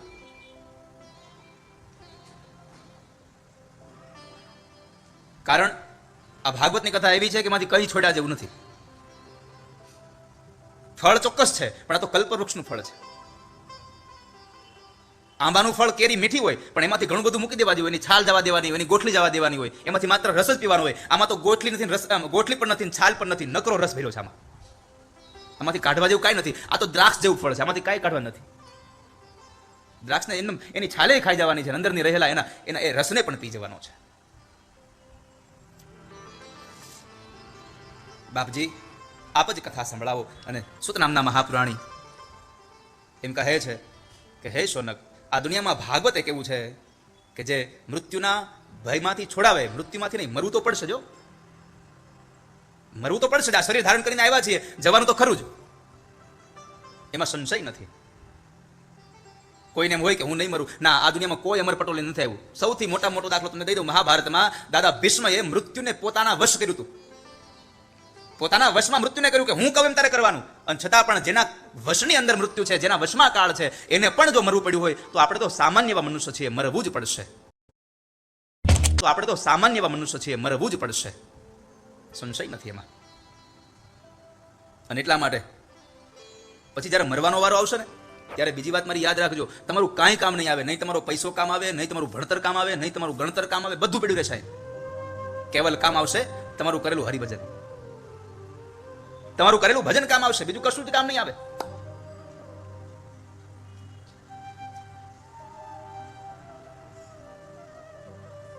ગમે તેટલા મોટા વકીલ હોય, એ કાળની સામે કોઈ દી કેસ માંડી શકશે? નહીં કરી શકે. ગમે તેટલા મોટા તમે કદાચ પૈસા વાળા હો, તમે કહી શકશો, એ ભાઈ થોડાક પૈસા લેતા જાવ, પણ હમણાં અમને રહેવા દો. મેં 1000 વખત આ વાત કરી છે. આ દુનિયામાં બધા લાંચ લે છે. મૃત્યુ કોઈ દી કોઈનું લાંચ નથી લેતું. કાળ કોઈ દી કોઈનું લાંચ રિશ્વત નથી લેતું. અને જો કાળ જો કોઈ દી રિશ્વત લેતું હોત તો હું 100% કહું, આ દુનિયામાં કોઈ ગરીબ ન હોત. આપણે તરત કે આ પૈસા લેતા મારી બાજુ મોલો ગરીબ છે ને લેતા જાવ, તો એના છોકરા પૈસા વાળા થઈ ગયા હોત. મૃત્યુ કોઈની લાંચ રિશ્વત ન લે. મરવાનું તો છે જ. મરવું પડશે એ વાત નક્કી છે. કોઈ આજ ગયા, કોઈ કાલ જશે, એમાં સંશય નથી. માટે અભિમાન ન કરશો. જીવ શાને ફરે છે ગુમાનમાં, તારે રેવું ભાડાના મકાનમાં. હો જીવ શાને ફરે છે ગુમાનમાં, તારે રેવું ભાડાના. તું જેમાં રહે છે મકાન તારું છે? ના, એ પણ તારું નથી. આપણે જેમાં રહી છીએ આપણે કહીએ મારું છે, મારું છે. યાદ રાખજો, મારું એની ભેગું આવે. આપણા નંદ સંતોએ કહ્યું, મારું મારું કરીને ધન મેળવ્યું રે, એમાં તારું નથી તલ ભારયંત, કાળે સગું નથી કોયનું રે. તારી વાડી ઘોડીને લીલી લીંબડી રે, એમાં તારું નથી તલ ભારયંત. એક કડી તો ગાવ. આ બધું અમને ઉધડું આપ્યું એવું લાગે અત્યારે.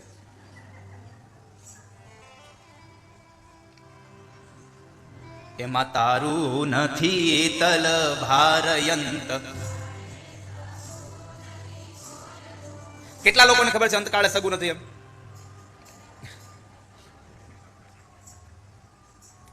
બધાને ખબર છે કે અંતકાળે કોઈ સગું નથી, છતાંય મોહ છૂટતો નથી ક્યાંય સાહેબ. છતાં છૂટતું નથી કશું. જે ઘરમાં રહીએ છે, ઘર આપણું નથી, તો શું કામ ગુમાનમાં ફરે છે? કારણ કે આ દુનિયામાં આપણે જન્મીએ ને એની નોંધ કરાવાય આપણે જઈ નથી શકતા, આપણે મરીએ એની નોંધ કરાવાય નથી જઈ શકતા. જન્મ લઈએ ત્યારે આપણા મા બાપ આપણી નોંધ કરાવવા જાય છે, અને એ ટાણે સાંભળી ગઈ હોય તો. પેલા તમે ખબર છે ને, મોસ્ટ ઓફલી લોકોને 1/6 જન્મ તારીખ હોય. હા, 1/6. કારણ કઈ ભૂલી જતા, મંત્રી આવતા નહીં, બધું આવતું ગ્રામ પંચાયતમાં. 3 મહિના પછી લખાવતા હતા, એટલે ત્યારની તારીખ હોય. આપણે નથી કહેતા મારી તારીખ તો દાદા આ છે. મારી પાસે ઘણા લોકો આવે જન્મ તારીખ લેવા, જન્માક્ષર જોડાવા આવે મારી પાસે. એટલે પછી હું કહું આ તારીખ તમારી? એ કે આ જન્માક્ષરમાં છે ને એ તારીખ સાચી છે, ને કે આમ તો ઓલી તારીખ મારી બીજી છે. કેમ? એ કે તઈ મોઢા ગયા હતા લખવા, એટલે તે જે આવી એ તારીખ લખાવી દીધી. એટલે બર્થ સર્ટિફિકેટ પણ આપણે નથી લખાવતા, અને મરીએ ત્યારે છોકરા લખાવા છે કે અમારા બાપુજી વ્યાજે લખી લેજો. આ બેમાંથી એક નોંધ આપણે નથી કરાવી શકતા. તો શું ખાખ આપણું છે અહીંયા?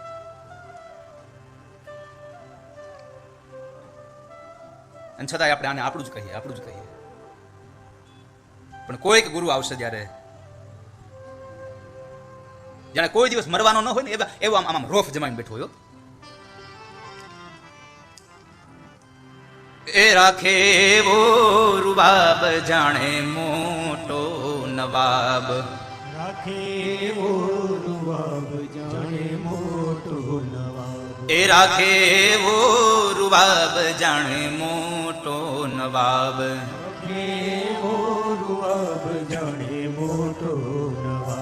કાળ આવીને કેસે તારા કાનમાં, તારે રેવું ભાડાના મકાનમાં. હો જીવ જાને ફરે છે ગુમાનમાં, તારે રેવું ભાડાના મકાનમાં.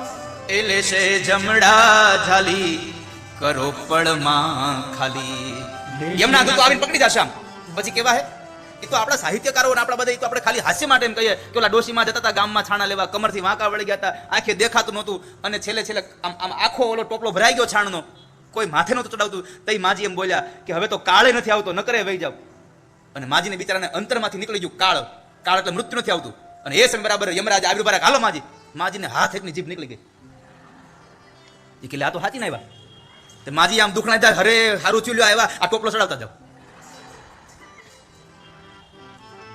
લેશે જમડા જાલીને કરો પડમાં ખાલી. દેશે જમડા જાલી કરો પડમાં ખાલી. એ તારું દાપણ નહીં આવે તારા કામમાં, તારે રેવું ભાડાના મકાનમાં. હો જીવ શાને ફરે છે ગુમાનમાં, તારે રેવું ભાડાના મકાનમાં. અને એટલા માટે ભાડાના મકાનમાં રહેવાનું છે. એટલા માટે કહું છું, તમે કથાઓને સાંભળજો મારા વાલા. ભાગવતની કથાઓને સાંભળજો, હરિકીર્તન ગાજો. મૃત્યુ તો છે જ. આવી કથા સાંભળશો તો મૃત્યુ તમારું સુધરી જશે, મૃત્યુ મંગલ બની જશે. પણ કથા ક્યારે મળે? જન્માંતરે ભવેત પુણ્યમ તદા ભાગવતમ લભેત. અનેક જન્મના પુણ્ય ભેગા થયા હોય ત્યારે તમને ભાગવતની કથા સાંભળવા મળે વાલા. બાકી કથા ભાગ્યમાં ન હોય તો ન જ મળે.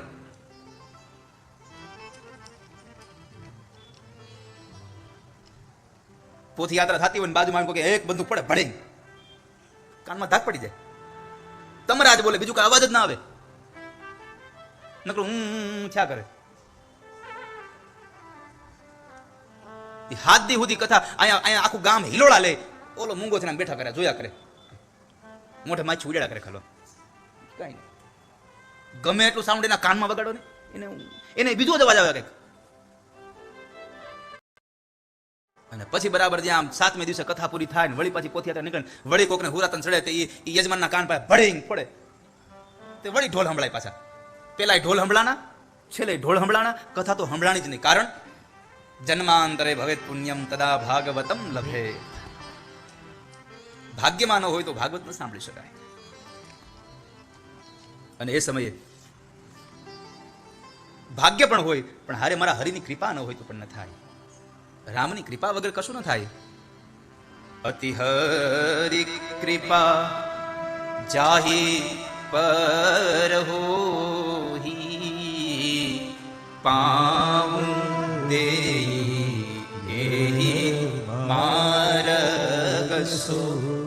અતિ હરિ કૃપા જેહી પર હોય, જેના ઉપર ભગવાનની અતિ કૃપા હોય, એ આવી ભગવત કથાઓમાં જઈ અને કથા સાંભળી શકે. દેવર્ષિ નારદે પણ હે સોનકા કથા સાંભળી હતી. બાપજી, નારદે કથા સાંભળી શા માટે? નારદ તો હતી ભગવાનના નામના ગુણાનુવાદ ગાય છે, અને એને ભાગવતની કથા શા માટે? એને શું કામ કથા સાંભળી? આ કથા અમને કહો. તો કહે છે, સાંભળો હે સોનક. એક વખતના સમયે દેવર્ષિ નારદ ગરીબડું મોઢું લઈ, ચિંતિત લઈ અને આ ધરતી પર વિચરણ કરે,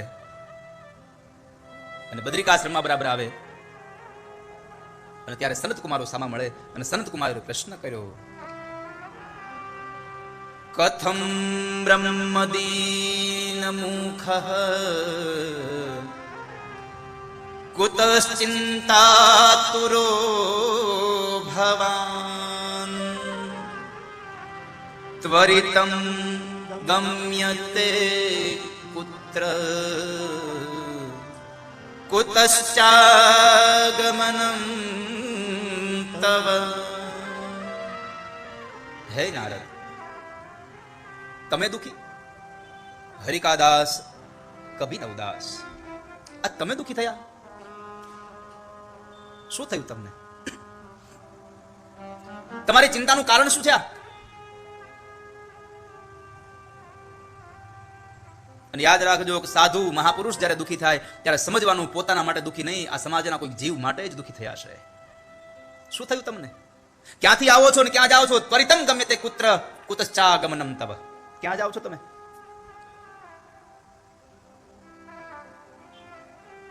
નારદજીને પ્રશ્ન કર્યો. નારદે કહ્યું, સત્યમ નાસ્તિ તપઃ શૌચમ દયા દાનમ ન વિદ્યતે ઉદરમ ભરિણો જીવા વરાકા કૂટભાષિણો.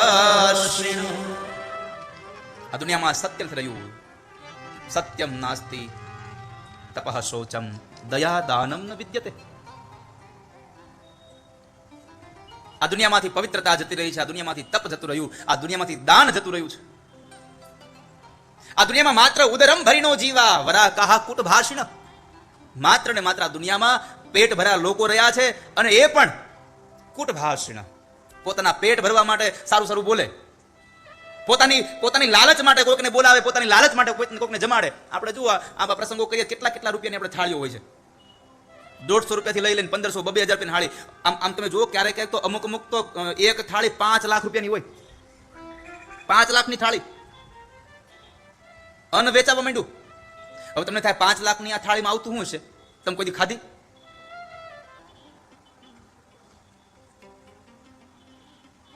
આપણે એ કામ આપણા ઉપરી અધિકારી પાસે લેવાનું હોય. અને જ્યારે અધિકારી ત્યાં હોય ને ત્યારે આપણે જુઓ શરૂઆત ક્યાંથી કરીએ? એક પેંડાના બોક્સથી ચાલુ કરીએ. રાજુભાઈ, પેંડાનું બોક્સ આપવા જઈએ, મીઠાઈ દઈએ, હારે એક નાની એવી ગિફ્ટ લેતા આવીએ, અને થોડોક સંબંધ આમ ડેવલપ થાય, થોડીક આત્મીયતા થાય, ફોન પર વાતો તો થવા માંડે. એટલે શું કહીએ? સાહેબ એક દી ઘરે જમવા આવો ને. સાહેબને ઘરે જમવા લઈ આવીએ અને જમી લે. એ જમતો ત્યારે આપણી ભાવના શું હોય? સાહેબ જમે અને પછી એક વાત કરી દો એટલે એ જો મારું ટેન્ડર પાસ થઈ જાય ને તો મારે 5 લાખની આવક થઈ જાય. એ જમતા જમતા એના મનમાં વિચાર છે કે મારું 5 લાખનું ટેન્ડર પાસ થઈ જાય, અને બરાબર સાહેબ જમે એટલે એમ થાય કે હાલનાનું કામ કરી દઉં, ટેન્ડર પાસ થઈ ગયું. મને કયો એ થાળી કેટલામાં વેચાણી? 5 લાખની થાળી વેચાણી. જો તમારો કોઈ ભાવ ન હોત તો એ અમૂલ્ય હતી, પણ તમારો ભાવ હતો કે મને આ ટેન્ડર પાસ થઈ જાય, એટલે તમારે જેટલાનું ટેન્ડર હતું, તમારી આવકની જેટલી કિંમત હતી, એટલામાં એ થાળી વેચાણી છે.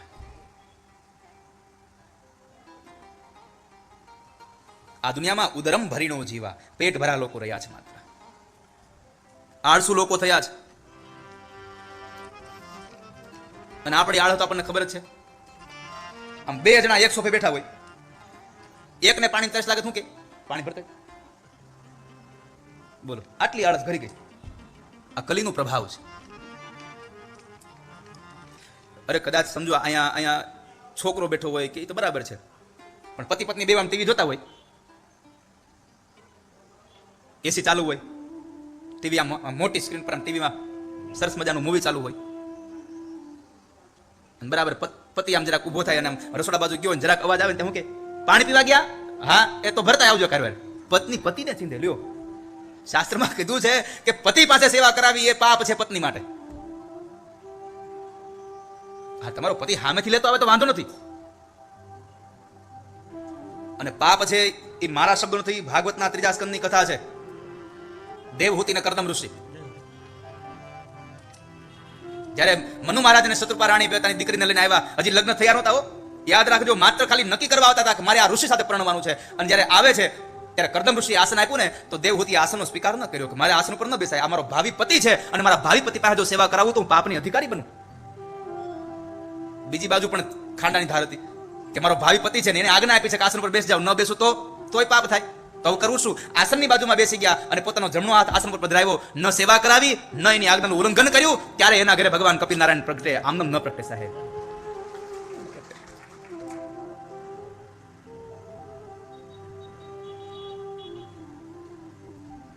નારદ, શું થયું? પણ નારદે કીધું, સનત કુમારો, બીજું કાંઈ નહીં. આ દુનિયામાં કળિયુગ એટલો ઘૂસી ગયો કે સગો ભાઈ સગા ભાઈની સલાહ લેતો બંધ થઈ ગયો અને હાળાની સલાહ લેવા માંડ્યો. સુંદરનો જમાનો આવ્યો.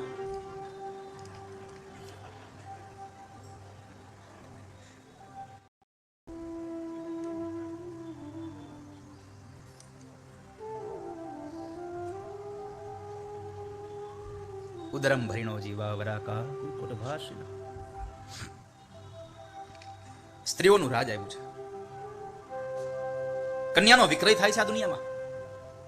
દીકરીને વેચવામાં આવે છે. મા બાપ, લોભી મા બાપ પોતાની દીકરીને વેચે છે. મારી દીકરીને તમારી સાથે લગ્ન કરાવવું, પણ તમે મને દહેજ આપો. આ દહેજ એ દીકરીને વેચી છે. હજી ઘણી જગ્યાએ પ્રથા ચાલુ છે, દહેજ પ્રથા. યાદ રાખજો, દહેજ એટલે રોકડા રૂપિયા લઈ લેવાય, એને દહેજ ન કહેવાય. એ તો લગ્ન કરવા સમયે તમે નક્કી કરો કે આટલા તોલા તો હોનું દેવું જ પડશે, એટલે સમજી દેવાનું તમે તમારી દીકરી વેચી છે, આપી નથી. અને હવે અત્યારે તો આપણે તો બધા આમ આબરૂનો મોભાનો સવાલ થઈ ગયો ને. તમે પછી આ ઘરેનું ભલે તમે લગ્નના બીજે દિવસે વેચી નાખો, બેંકમાં મૂકી આવો, એની સામે લેવા દેવા નથી. જાન લઈને આવો તો છા ભારી લાવજો. તમને કદાચ તમારા સગા સંબંધીઓનો ડર હોય, અને આપણે ડર એનો જ છે ને. આપણે બીજાનું તો જોઈને કરીએ છીએ. બધું આપણે બીજા માટે તો કરીએ છીએ બધું.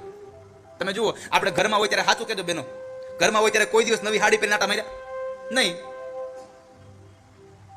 પણ બહાર જવાનું હોય તો, કારણ બહાર કેટલા લોકો મને જોવાના છે, કેટલા લોકો જોવાના છે એની ચિંતા છે. પોતાની અંદર બેઠેલો માયલો મને જોવે છે એની ચિંતા નથી સાહેબ કોઈને. તમે ઘરમાં પણ પોતાને રાજી રાખવા માટે, પોતાના પતિને, પોતાના પરિવારને રાજી રાખવા માટે, પોતાની જાતને ખુશ કરવા માટે પોતે શણગાર કરો. આ તો આપણે બહાર જવાનું, કોકને દેખાડવાનું આવે ત્યારે હારી હાડી કાઢીએ, બાકી ઘરમાં તો એને લગર વગર. શું કામે દેખાવ થયો હવે?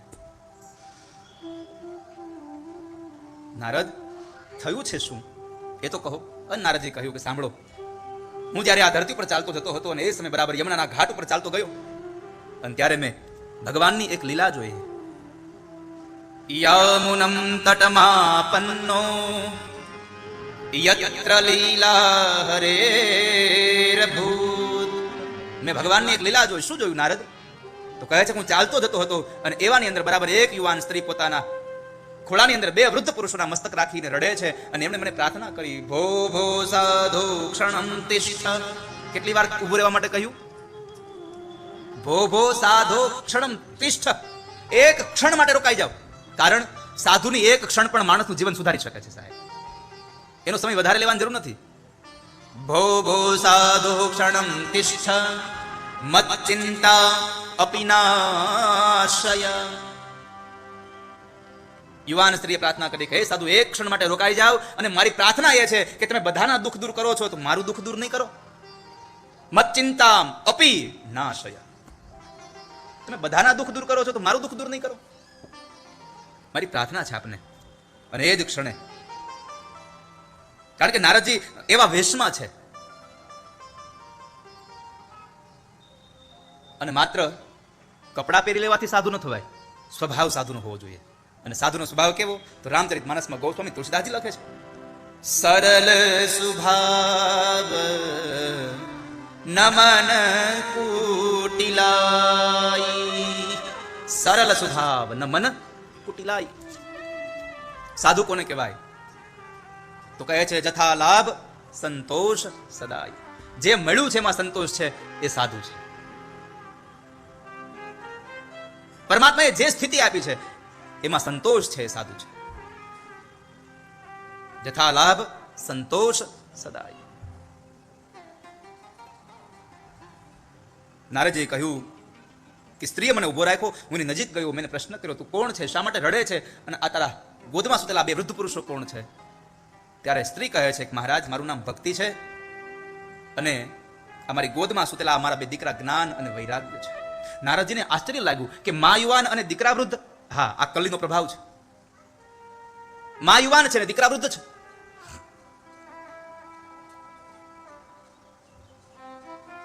પછી તો ભક્તિએ પોતાની આખી કથા કઈ બતાવી કે મહારાજ,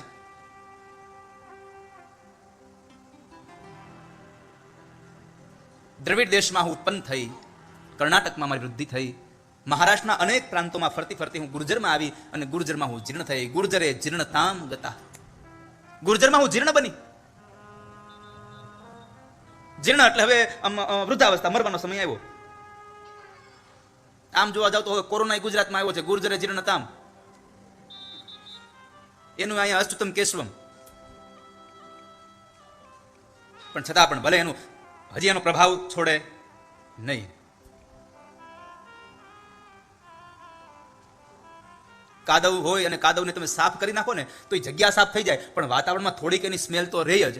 એટલે અહીંયા કદાચ એ કોરોના જતો રહે, પણ થોડી ઘણી એની હજી પ્રભાવ રહે, એટલે થોડુંક સાવધાન સાવચેતી રાખજો. મેં ગઈકાલે પણ કહ્યું હતું, આજ પણ કહું છું કે 7 દિવસ તમે બાપ કથામાં આવજો, આનંદ કરજો. તમારા બધા માટે અહીંયા દરવાજો ખુલ્લો છે, કોઈ માટે કઈ પાસ નથી, પણ એક શરત છે, માસ્ક પહેરીને આવજો. વાલા ભેગું લાવ્યા હોય તો થેલી ન મૂકી દેતા.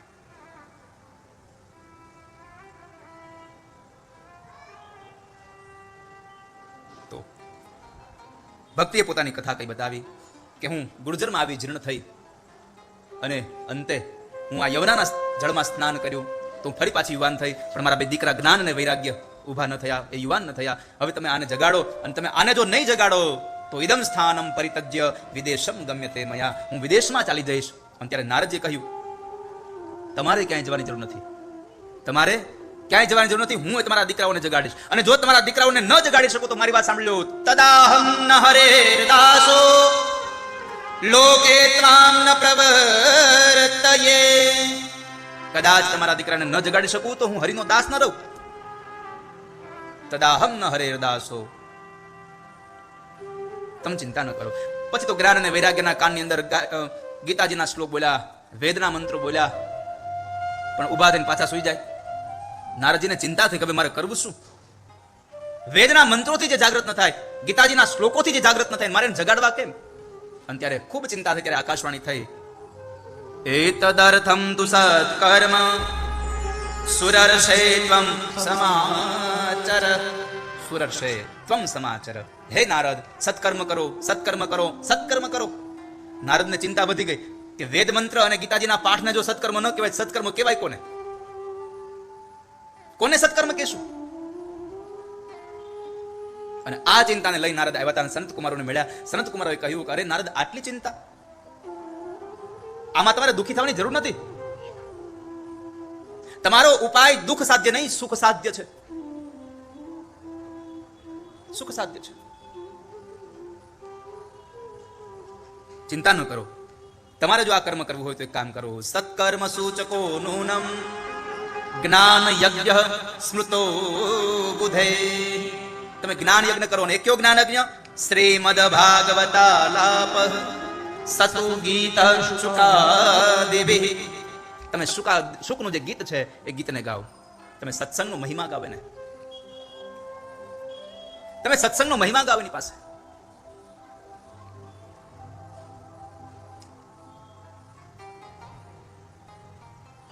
અને સત્સંગ ક્યારે મળે? તો નારદજી કહ્યું, હું સત્સંગ કરવા બીજે ક્યાં જાઉં, તમે જ મને સંભળાવો ને, તમે જ મને સત્સંગ આપો. અને ત્યારે કહ્યું, ભાગ્યોદયેન બહુજન્મ સમર્જિતેન સત્સંગમં ચ લભતે પુરુષો યદા વૈ અજ્ઞાન હેતુકૃત મોહ મદાંધકારં નાશમ વિધાય હિ તદોદયતે વિવેક. નાશમ વિધાય હિ તદોદયતે વિવેક. ભાગ્યના ઉદયથી સત્સંગ મળે છે, અને સત્સંગ મળે તો કલ્યાણ થઈ જાય છે. તમે યાદ રાખજો, તમે જે મંદિરમાં આ દેવની પ્રતિષ્ઠા, આ દેવના દર્શન કરવા આવો છો ને, આ દેવ પણ એમને નથી બિરાજ્યા, આ દેવ પણ સત્સંગના માધ્યમથી અહીં આવ્યા છે. સદગુરુ ગોપાળાનંદ સ્વામીએ સત્સંગ કરાવ્યો. ગોંડલના દરબાર શ્રી ભાણાજી બાપુ જ્યારે હરિમંદિર હતું,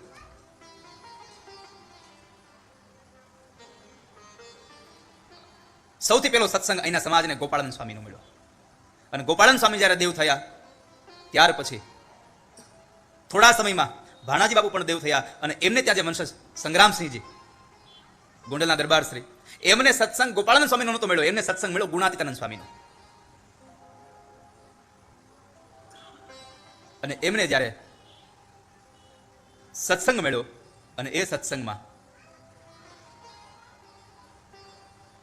એવું કહેવાય છે કે અહીંયા આ સ્થળમાં દર વર્ષે કાં તો સત્સંગી જીવનની કથા થતી, અને કાં તો ભાગવતની કથા થતી. દર વર્ષે સત્સંગ થતો અહીંયા. આખો પરિવાર સત્સંગી. સ્વામી તો કહેતા હતા કે આપણે દરબારગઢમાં કથા કરીએ. મેં એટલે પછી કીધું, આ કોરોના છે, ત્યાં બધા લોકો અહીંથી આવશે નહીં આવવા દે તો વળી પાછું આપણું કથાનું એ લોકોને આપણે અડચણરૂપ થાય. એના કરતાં આપણે અહીંયા જ બેન, અને વાત એ સાચી છે, તમે કોઈ સાંભળો કે ન સાંભળો, મારો ઠાકોર તો સાંભળે મારી કથા, ભગવાન તો સાંભળે. કથામાં કહ્યું છે કે કોઈ કથા સાંભળે કે ન સાંભળે મને કંઈ વાંધો નથી, મારો ઠાકોરજી કથા સાંભળે છે, બસ એનાથી મને મતલબ છે. ભગવાન તો સાંભળે છે. આ મંદિર નિર્માણની કથામાં ઇતિહાસમાં કેવું તમારે કહી શકાય કે ત્યારે સંગ્રામસિંહજીના પટરાણી હતા, એમનાથી એક પથુભા નામનો એક દીકરો થયો. દીકરાના જન્મ પછી થોડો સમય વ્યતીત થયો અને પટરાણી મૃત અક્ષરવાસી થયા, દેવલોકવાસી થયા. અને એ પછી થોડો સમય થયો અને જે દીકરો પથુભા હતો એ પથુભા પણ મૃત્યુ પામે છે. ત્યાર પછી સમય વ્યતો અને વડીલોએ સમજાવ્યા અને એ દરબારશ્રી સંગ્રામસિંહજી એમના બીજા લગ્ન, એના પુનર્લગ્ન ઝાલાવાડના દરબારશ્રી એટલે કે મીણાપુર ગામમાં થયા મોંઘીબા સાથે.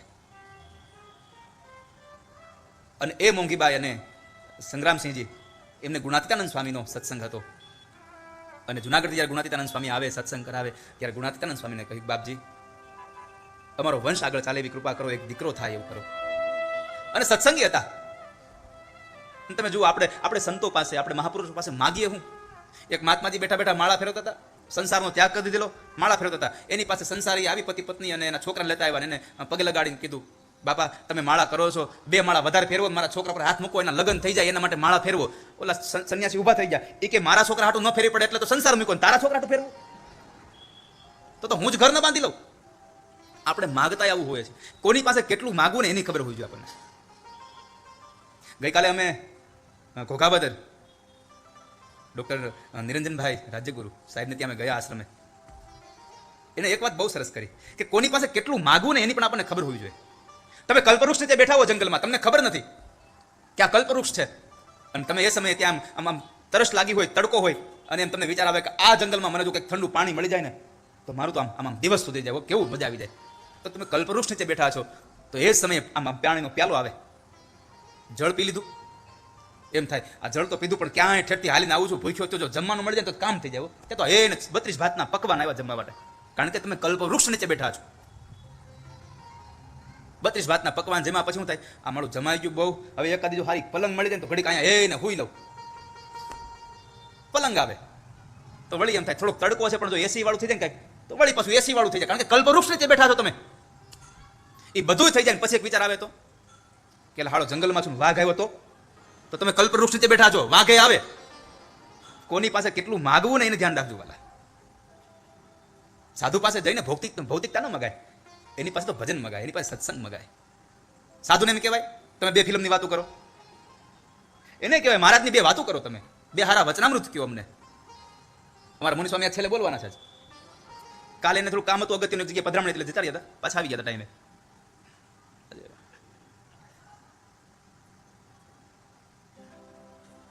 તમે ભાગવતની કથા કરો, સત્સંગ કરો, અને એ સત્સંગના ગુણાતીતાનંદ સ્વામી પછી સત્સંગ કર્યો, અંતે તો સાધુ હૃદય છે સાહેબ. એટલે કહ્યું કે આજથી 1 વર્ષના અંતે તમારા ઘરે દીકરો થશે. અને ગુણાતીતાનંદ સ્વામીએ જે આશીર્વાદ આપ્યા, ભગવાન કૃપાથી 1 વર્ષના અંતે મોંઘીબાના કુખથી એક દીકરો થયો. સમાચાર મોકલ્યા અને જ્યારે ગુણાતીતાનંદ સ્વામી આવ્યા અને કહ્યું આપની કૃપાથી આ દીકરો થયો, આપ નામ કયો? અને ત્યારે ગુણાતીતાનંદ સ્વામીએ કહ્યું કે ભગવાને આપ્યો છે તો આનું ભગવતસિંહજી નામ રાખો. અને સર ભગવતસિંહજી એનું નામ રાખ્યું. અને એ રાજીપામાની અંદર સંગ્રામસિંહજી અને મોંઘીબાઈએ 2 સંકલ્પ કર્યો કે અમે ભગવાનનું શિખરબદ્ધ મંદિર બાંધીએ.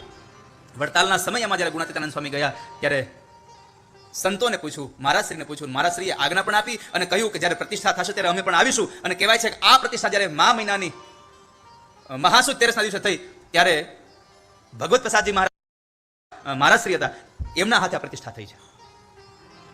બધા કહેતા છે કે આને આટલો બધો ઇતિહાસ ક્યાં ચડી ગયો?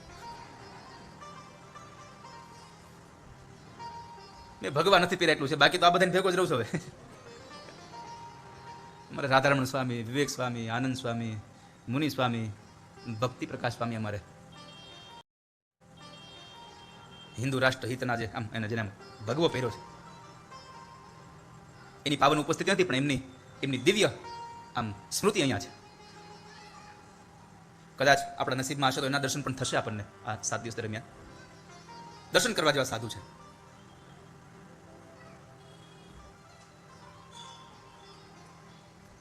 અને પછી પણ એક આ ગુણાતીત ધામમાં એક આપણે માત્ર એટલું હતું કે જ્યારે આમનો પાયો નહોતો ખોદાયો ને એમના પહેલા અહીંયા આગળ આ જ થાંભલીના ટેકે ગુણાતીતાનંદ સ્વામીએ પોતે અક્ષરવાસી થયા હતા. આ ગુણાતીત ધામ નંદ સંતોએ, મેં કહ્યું ને શરૂઆતમાં કહું છું રોજના માટે, કે આ ભૂમિ એટલે કે ભગવાન શ્રી હરિના પદરજથી પાવન થયેલી ભૂમિ છે, અને નંદ સંતોએ કરેલી ભજનની આ ભૂમિ છે. અહીં બહુ ભજન કર્યા છે, એ ભજનના પ્રભાવે આ બધું થયું. ભાગ્યોદયે બહુ જન્મ સમર્જિતે. સત્સંગની વાત નક્કી થઈ, પણ નક્કી થયું સત્સંગ કરવો ક્યાં? સત્સંગ કરવો ક્યાં? ગંગા દ્વાર સમીપે તું તટમાનંદનામકં. ગંગા દ્વારની નજીકમાં આનંદ નામનો જે તટ છે એના ઉપર કથા કરીએ. હરિદ્વારમાં તમે જુઓ, હરિદ્વારમાં જેટલી કથા થાય એટલી બીજી ક્યાંય થતી નહીં હોય. પણ હરિદ્વારમાં કથા શું કામ? નકર મળ્યા હતા બદ્રીનારાયણમાં. સનત કુમારો અને નારદજી બદ્રી વિશાલમાં મળ્યા હતા, તો હરિદ્વાર ઉપર શું કામ નક્કી કર્યું? હજી નીચે કેમ ન આવ્યા?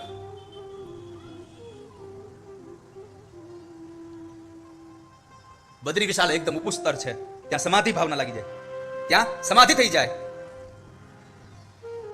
હરિદ્વારથી નીચેનું સ્થળ એટલે ભૌતિકતા આવી જાય. અહીંયા મધ્યમાં રહ્યું એ ભક્તિનું સ્થાન છે. ન સમાધિ ન ભૌતિકતા, અને એની મધ્યમાં રહી અને ભજન કરવાની વાત એટલે હરિદ્વાર ક્ષેત્રમાં કથા. તો એ હરિદ્વારની કથા, ગંગાના ઘાટ ઉપર કથા થઈ, અને કથા ચાલુ થઈ, અને ચારે બાજુ આમ ડંકો વાગ્યો, કથા છે કથા છે કથા છે. અને ત્યાં તો દોડતા દોડતા ઋષિઓ આવ્યા. હો, ભૃગુર વસિષ્ઠ ચવનશ્ચ ગૌતમો મેધાતિથિર્દેવલ દેવરાતો રામસ્તથા ગાધિસુતશ્ચ શાકલો મૃકુંડુ પુત્રા ત્રિજપીપલાદા. અનેક ઋષિમુનિઓ આવીને બેઠા છે, કથાને સાંભળે છે. ભાગવતનું મહાત્મ્ય પ્રારંભ થયું. કારણ ભાગવતનું મહાત્મ્ય કેટલું છે, ભાગવતની કેટલી આમ પ્રખરતા છે, ભાગવત કેટલું પ્રાધાન્ય છે. તો એના માટે એક જ વાત કેવું પડે, યસ્ય શ્રવણ માત્રેણ મુક્તિ કર તલે સ્થિતા. ભાગવત જેવો ગ્રંથ જે સાંભળે એને હાથમાં મુક્તિ આવે. મુક્તિ કર તલે સ્થિતા, એને મુક્તિ મળી જાય છે. ભાગવતની કથા પ્રારંભ થઈ, અને મેં કહ્યું ને, આ જન્મ માત્ર મપિયેન શઠેન કિંચી ચિત્તમ વિધાય શુક ગાથા શુક શાસ્ત્ર કથા ન પીતા. જેને કથા નથી પીધી એ માત્ર ને માત્ર ગધેડા જેવો છે, માત્ર ને માત્ર ચાંડાલ જેવો છે, માત્ર ને માત્ર એની માને પ્રસૂતાની વેદના દેવા માટે જન્મ થયો છે. બાકી એનું આ દુનિયામાં કોઈ કામ નથી જેને ભગવાનની કથા નથી સાંભળી. जिन हरि कथा सुनी नहीं काना. મારો રાજનભાઈ વારંવાર આ ચોપાઈ ગાતો હોય.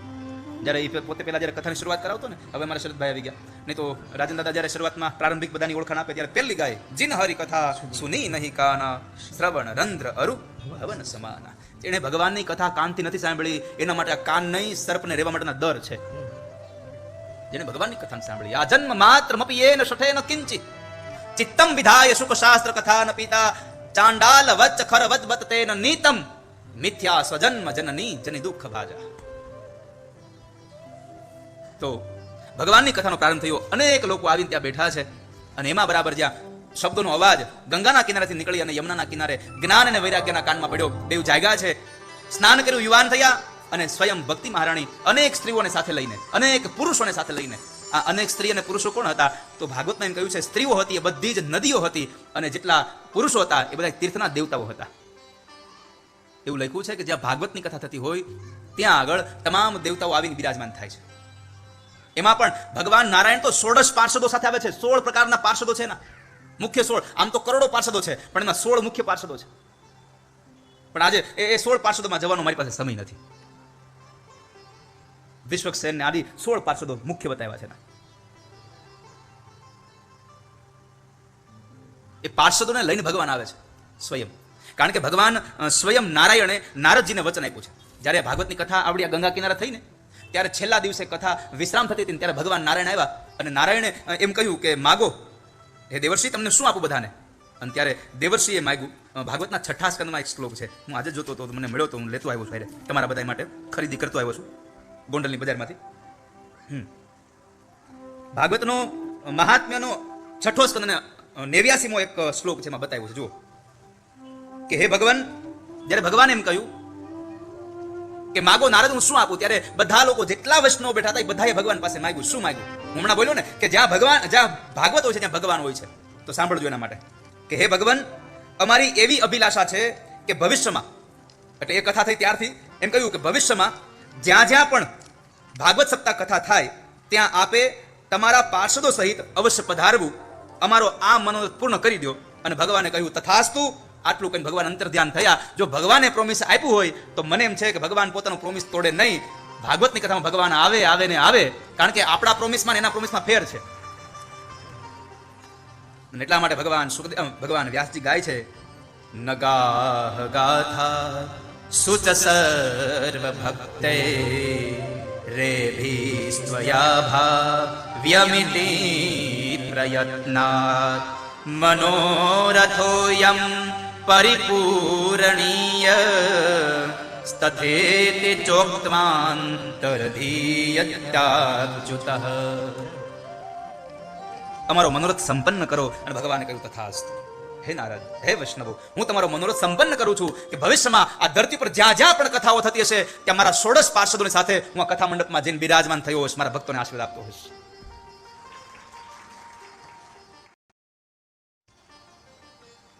એવી આવડી આ પદ સ્થળીમાં બેઠા છે. અને જ્યારે જ્ઞાન વૈરાગીને લઈને આવે અને ત્યારે ભક્તિ મહારાણી આવે છે ને ત્યારે શું થાય છે ખબર છે? ભક્તિ સુતૌ તૌ તરુણો ગૃહીત્વા. ભક્તિ સુતૌ તૌ તરુણો ગૃહીત્વા. જુઓ, ઓલા આપણે ભક્તિએ કહ્યું હતું કે મારા 2 વૃદ્ધ દીકરાઓને જગાડો, અને અહીંયા કહ્યું ભક્તિ સુતૌ તૌ તરુણો ગૃહીત્વા. મારા દીકરાઓ તરુણ અવસ્થાના છે, બાલ્ય અવસ્થાના થઈ ગયા. કારણ સત્સંગ સાંભળ્યો, અને સત્સંગ સાંભળે ને એના વિચારો અવસ્થા યુવાનીમાં આવી જાય. આપણે પહેલેથી કહીએ ગૌઠા બધા સત્સંગમાં જાય. શું કામ? એને ઘરડા થાય ત્યારે આપણી આ માનસિકતા નબળી પડી ગઈ હોય, એ માનસિકતા નબળી ન પડી જાય, ફરી પાછી આમ પ્રબળ બની જાય. એટલા માટે આપણે ભાગવતની કથા સાંભળીએ, એટલે કથા સાંભળીએ. ભક્તિ સુતૌ તૌ તરુણો ગૃહીત્વા પ્રેમે કરૂપા સહસા વિરાસી. પ્રેમેક રૂપા સહસા વિરાસી.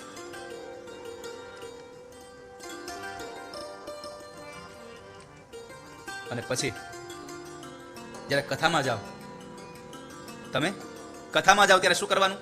મેં આગળની કથામાં ઘણી વખત કહ્યું છે કે તમે કથામાં જાઓ ત્યારે શું કરવાનું છે? ઘરેથી નીકળો ત્યારે 2-4 બહેનો ભેગા થઈને હાલ્યા આવતા હોય અને 1-2 બીજા આપણા શેરીમાંથી ન આવ્યા હોય તો એ આપણે કરવાનું નથી. ફલાણીને કીધું પણ આવી નહીં. કથામાં ઘરેથી નીકળો, કથામાં પહોંચો ત્યાં સુધી એક જ વસ્તુ કરવાની, શ્રી કૃષ્ણ ગોવિંદ હરે મુરારે નાથે નામા નિમુર વદંતી. આ હું નથી બોલ્યો, હજારો વર્ષ પહેલા ભગવાન વેદવ્યાસે લખ્યું, નાથેતી નામાની મુહુર વદંતી. તમે જ્યારે કથામાં આવો ત્યારે તમારે ગાતું આવવાનું, શ્રી કૃષ્ણ ગોવિંદ હરે મુરારે, શ્રી કૃષ્ણ ગોવિંદ હરે મુરારે. કથામાં આવીને બેસી જાઓ, પછી જ્યારે અહીંયાથી ગવડાવવામાં આવે ત્યારે ગાવાનું, અને જ્યારે ફરી પાછા ઘરે જાઓ ત્યારે ગાતું જવાનું, શ્રી કૃષ્ણ ગોવિંદ હરે મુરારે હે નાથ નારાયણ વાસુદેવ.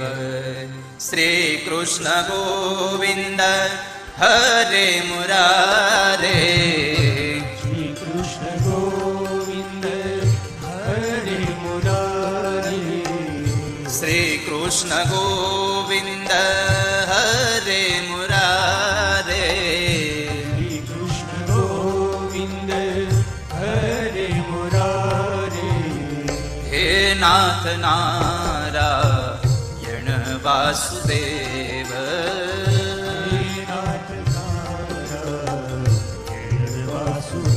બધા ખંડરી ન લાવ્યા હોય, બધા કરતાલ ન લાવ્યા હોય તો કાંઈ નહીં, તમે કરતાલ તો હારે લાવ્યા છો. કરતાલ ન લાવ્યા હોય તો કાંઈ નહીં, કરતાલ તો હારે લાવ્યા છો. કેટલા લોકો કરતાલ ઘેરે મૂકીને આવ્યા છો? જેટલા લોકો ઘેરે કરતાલ મૂકીને આવ્યા હાથ ઊંચો કરો. કરતાલ મૂકતા આવ્યા છો? હે? તો જેટલા ભેગા લાવ્યા છે હાથ ઊંચો કરો. આ નિશાળ છે હો તમારી, વારે વારે હાથ ઊંચો કરવાનું તો આવશે જ અહીંયા. તો 1 મિનિટ માટે બડે ભાવ છે.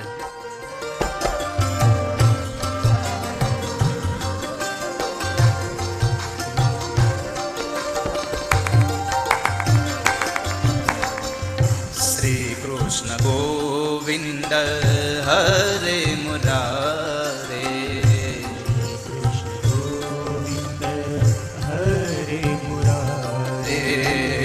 શ્રી કૃષ્ણ ગોવિંદ હરે મુરારે.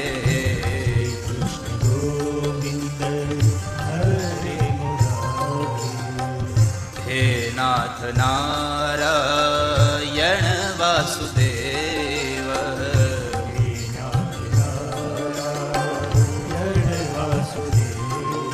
ઓ હે નાથ નારાયણ વાસુદેવ.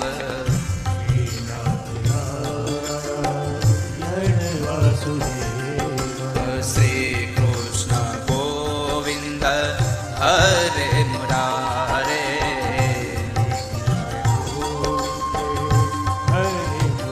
હરે નાથેતિ નામાની મૂર વદંતી.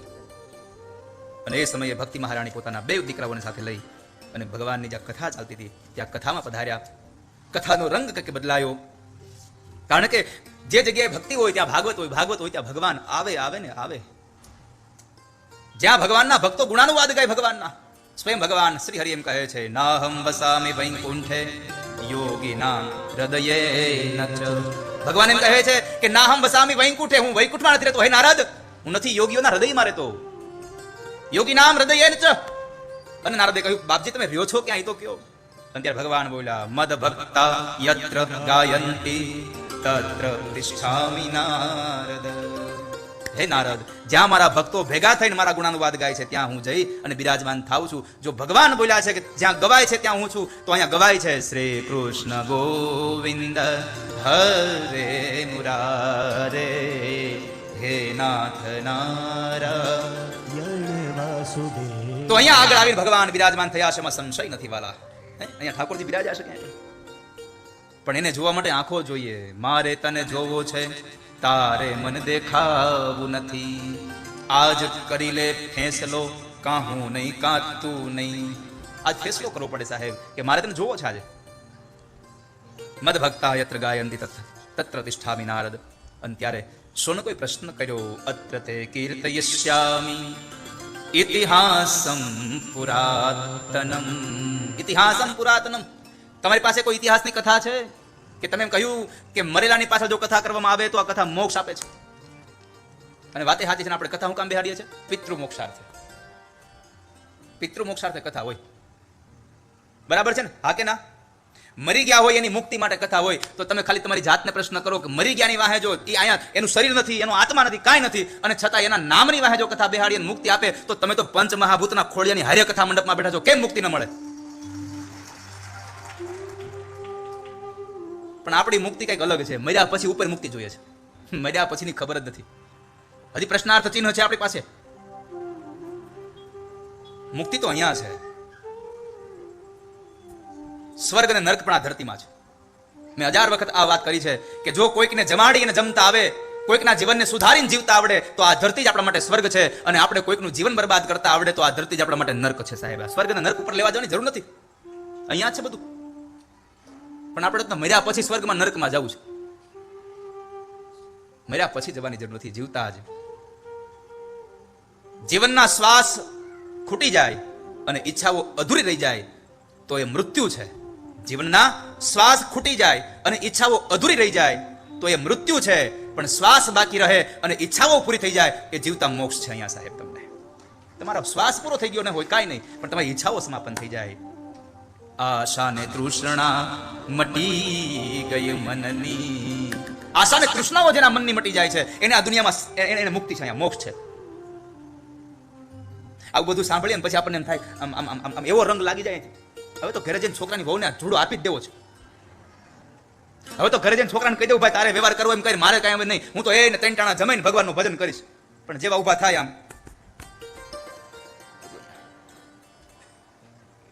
બધું અહીંયા હતા એવા ને એવા. ગંગા નાયા, ગોમતી નાયા, જમના નાયા, બધું પાણી દિવાલે.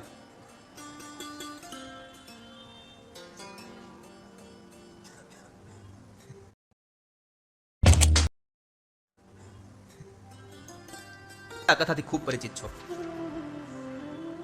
આત્મદેવ અને ધુંધળી નામની એની સ્ત્રી, એને એક દીકરો નહીં. અને મેં ગઈકાલે કદાચ કહ્યું હતું કે આગળ કંઈક કહ્યું, મને યાદ નથી બહુ. આત્મદેવ એટલે આત્મા છે, ધુંધળી એટલે બુદ્ધિ છે. જ્યાં સુધી આત્મા રૂપી આ જીવને, આ પુરુષને એની ધુંધળી રૂપી આ સ્ત્રીથી એટલે કે બુદ્ધિથી વિવેક રૂપી પુત્રનો જન્મ નહીં થાય, ત્યાં સુધી આત્મા રૂપી પુરુષને શાંતિ નહીં મળે. આ ધુંધળી બુદ્ધિ છે, તર્ક અને વિતર્ક વાળી, ન કરવાના વિચારો કર્યા કરે બેઠી બેઠી. કથામાં આવીને વિચારતા છેલ્લે બેહીને આગળ બેઠા હોય તેને પવન આવતો છે કે આપણે તે પવન નથી આવતો, અહીં આવું વિચારે. એને પવન ની પડી હોય, એને કથા સાંભળાય ન પડી હોય.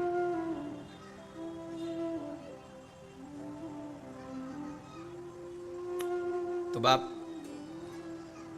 આ બુદ્ધિરૂપી આ ધુંધુલીને સ્થિર કરજો ભગવાન શ્રી હરિમાં, ભગવાન ઠાકોરજીમાં. આત્મદેવ બ્રાહ્મણ તો કર્મનિષ્ઠ છે, અને પછી તો એમ કહેવાય છે કે જયારે દીકરો ન હતો ત્યારે મૃત્યુ પામવા માટે જાય, મરવા માટે જાય, અને એને માર્ગમાં સાધુ મળી જાય. સંતે બાવડું પકડ્યું, ક્યાં જાય છે? કેટલા જન્મના કર્મો હશે.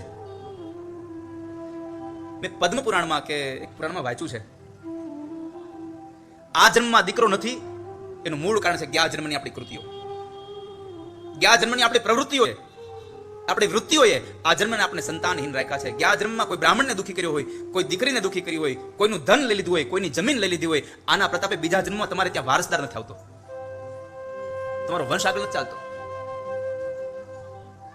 તો આત્મદેવના કયા જન્મના પાપ છે? એને ત્યાં દીકરો નહીં, એટલું નહીં, એના આંગણામાં બાંધેલી ગાયને વાછડું ન થાય, વૃક્ષને ફળ આવે, ફળ બગડી જાય, અને તુલસીના છોડને માંજર ન લાગે. ક્યાં ભાવના પાપ છે એના?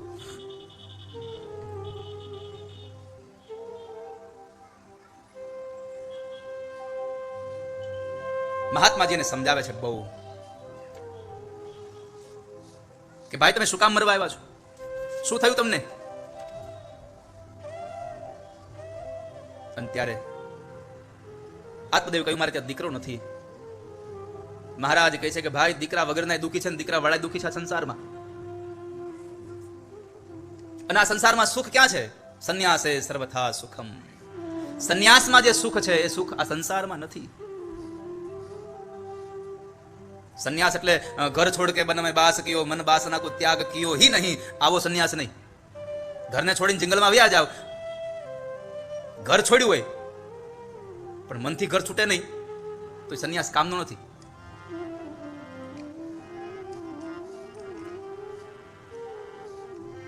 અને ત્યારે આત્મદેવને ખૂબ સમજાવ્યા, ન સમજ્યા. અંતે એક ફળ આપ્યું, અને એ ફળના પ્રભાવે કહેવાય છે કે એની પત્નીને ફળ આપ્યું, પણ એની પત્ની એ ફળ ગાયને ખવડાવી દીધું. એની બેનપણી સાથે નક્કી કર્યું તારે ત્યાં દીકરો થાય, સંતાન થાય, મને આપી દેજે. અને એને ત્યાં અંતે સંતાન થયું, એનું નામ પાડ્યું ધુંધુકારી. ધુંધુલીનો દીકરો ધુંધુકારી. બીજું જે ફળ હતું એ આ ગાયને ખવડાવ્યું, સંતની પ્રસાદી. એ સંતની પ્રસાદીનું જે બાળક આવ્યું ગાય દ્વારા એ ગોકર્ણ મહારાજ. પણ સંતની પ્રસાદીનું જે ફળ હતું એ ફળનું જે બાળક હતું એ અત્યંત જ્ઞાની ગોકર્ણ બન્યા. અને ધુંધલો તર્ક અને વિતર્ક વાળી બુદ્ધિથી જે જન્મ્યું એ અંતે ધુંધુકારી થયો, મહાશટ થયો. ગોકર્ણો ધુંધુકારી મહાખલ. ધુંધુકારી મહાખલ બન્યો. અને જયારે મા બાપ પાસે પૈસા માંગે, મા બાપ પૈસા ના આપે તો એને ન બોલવાના શબ્દો બોલે. એમાં એક વખતના સમયે આત્મદેવને બ્રાહ્મણને ધુંધુકારીએ લાત મારી અને પછાડ્યો. જયારે દીકરાનું પાટું વાગ્યું ત્યારે પેલા મહાત્માજીના શબ્દો યાદ આવ્યા કે દીકરા વગરનાય રડે છે અને દીકરા વાળાય રડે છે. હવે શું કરવું? ત્યારે ભાન થયું, અસારહ ખલુ સંસારો દુઃખ રૂપી વિમોહક. મેં ગઈકાલે કહ્યું હતું, ભગવાન કૃષ્ણ ગીતાજીમાં કહ્યું છે અનિત્યમ અસુખમ. આ સંસાર અનિત્ય છે, ક્ષણભંગુર છે, અને અસુખમ પણ છે. અને આ સંસારમાં મહાપુરુષોએ તો ત્યાં સુધી પોતાના વિવેચનો કર્યા છે કે આ સંસાર નહીં, આ શરીરને પણ એમ કહ્યું છે કે આ નગરી છે, આ સંસાર છે. આ મનુષ્ય શરીર એક નહીં, આ જેટલી પણ યોનિઓ, જેટલા પણ શરીર છે એ સુખમ નથી, અસુખમ છે, અનિત્યમ છે, ક્ષણભંગુર છે. કારણ કે આ દુનિયામાં સંસાર બે છે, જગત બે છે. આપણે કહીએ છીએ જગત મિથ્યા, બ્રહ્મ સત્ય, જગત મિથ્યા. આ જગત મિથ્યા નથી, આ જગત અનિત્ય છે. એક અનિત્ય છે અને એક નિત્ય છે, એ ભગવાનનું વૈકુંઠ ધામ.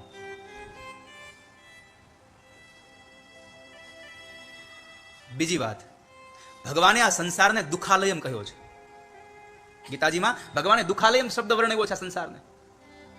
તો મેં આ વ્યાખ્યા ગઈકાલે કરી એટલે આજ ફરી વાર એનો શબ્દ નહીં બગાડું, એનો સમય નહીં બગાડવો જાય. ગોકર્ણ મહારાજની વાત અહીંયા આત્મદેવને સમજાઈ ગયું. આ દુનિયામાં કોઈ કોઈનું નથી. આ દુનિયામાં કોઈ કોઈનો સંબંધ નથી. એ તો આપણે બધા બહેનો બધા કહેતા હોય, આપણે આમાં બધું સમજાય જાય ને તે પછી ગાતા હોય, કોઈ કોઈનું નથી રે, કોઈ કોઈનું નથી રે. આ મારો દીકરો ને આ મારો બાપ છે, આ મારી ઘરવાળી ને આ મારી માત છે. મુવાની સંગાથે કોઈ મરતું નથી રે, કોઈ કોઈનું નથી રે, કોઈ કોઈનું નથી રે, કોઈ કોઈનું નથી રે. અલ્યા નાહક ના મરો બધા મથી મથી રે, કોઈ કોઈનું નથી રે. અલ્યા અલ્યા નાહક નામરો બધા મથી મથી રે, કોઈ કોઈનું નથી. આ દુનિયામાં કોઈ કોઈ નથી. સુતઃ કસ્ય ધનમ કસ્ય સ્નેહવાન જ્વલતે નિશમ, સ્નેહવાન જલતે નિશમ. આ દુનિયામાં કોઈ કોઈ નથી. અંતે ગોકર્ણ મહારાજ પાસે જ્ઞાન લીધું. ગોકર્ણ મહારાજને એક પ્રશ્ન કર્યો કે મારે શું કરવું જોઈએ, અને જ્ઞાની ગોકર્ણ એટલું જ કહ્યું, પિતાશ્રી એક વાત કહું, જો ખોટું ન લાગે તો, તમારી ઉંમર થઈ, હવે શું કરશો? અને ગોકર્ણ મહારાજે ગોકર્ણ ગીતાનું ગાન કર્યું છે. ધર્મમ ભજસ્વ, ધર્મમ ભજસ્વ.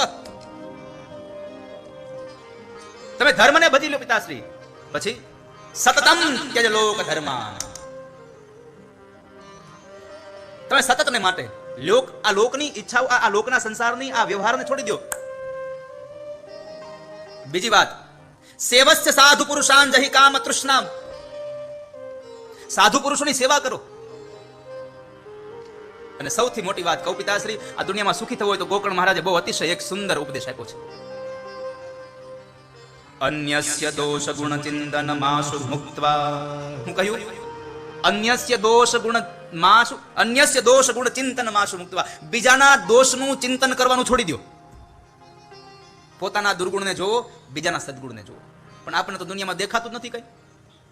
આપણને બીજાના દુર્ગુણ દેખાય, આપણને પોતાના સદગુણ દેખાય. અન્યસ્ય દોષ ગુણ ચિંતન માસ મુક્ત્વા. અને છેલ્લે કહ્યું સેવા કથા રસમહો નિતરામ પીબત્વમ. પિતાશ્રી, ભાગવતની કથાનો, ભગવાનના નામની કથાનો રસ પીવો. સેવા કથા રસમહો નિતરામ પીબત્વમ.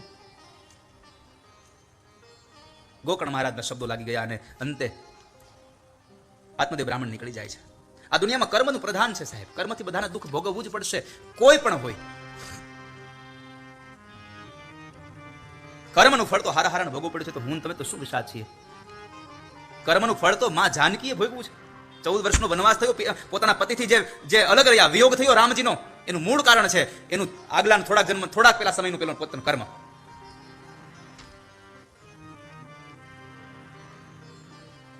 પક્ષીમાં પતિ પત્ની હતા, એમાંથી રામના જે ગુણ ગાતા હતા એ પત્નીને પોતાની પાસે રાખે અને એનો પતિને છોડી મૂકે છે.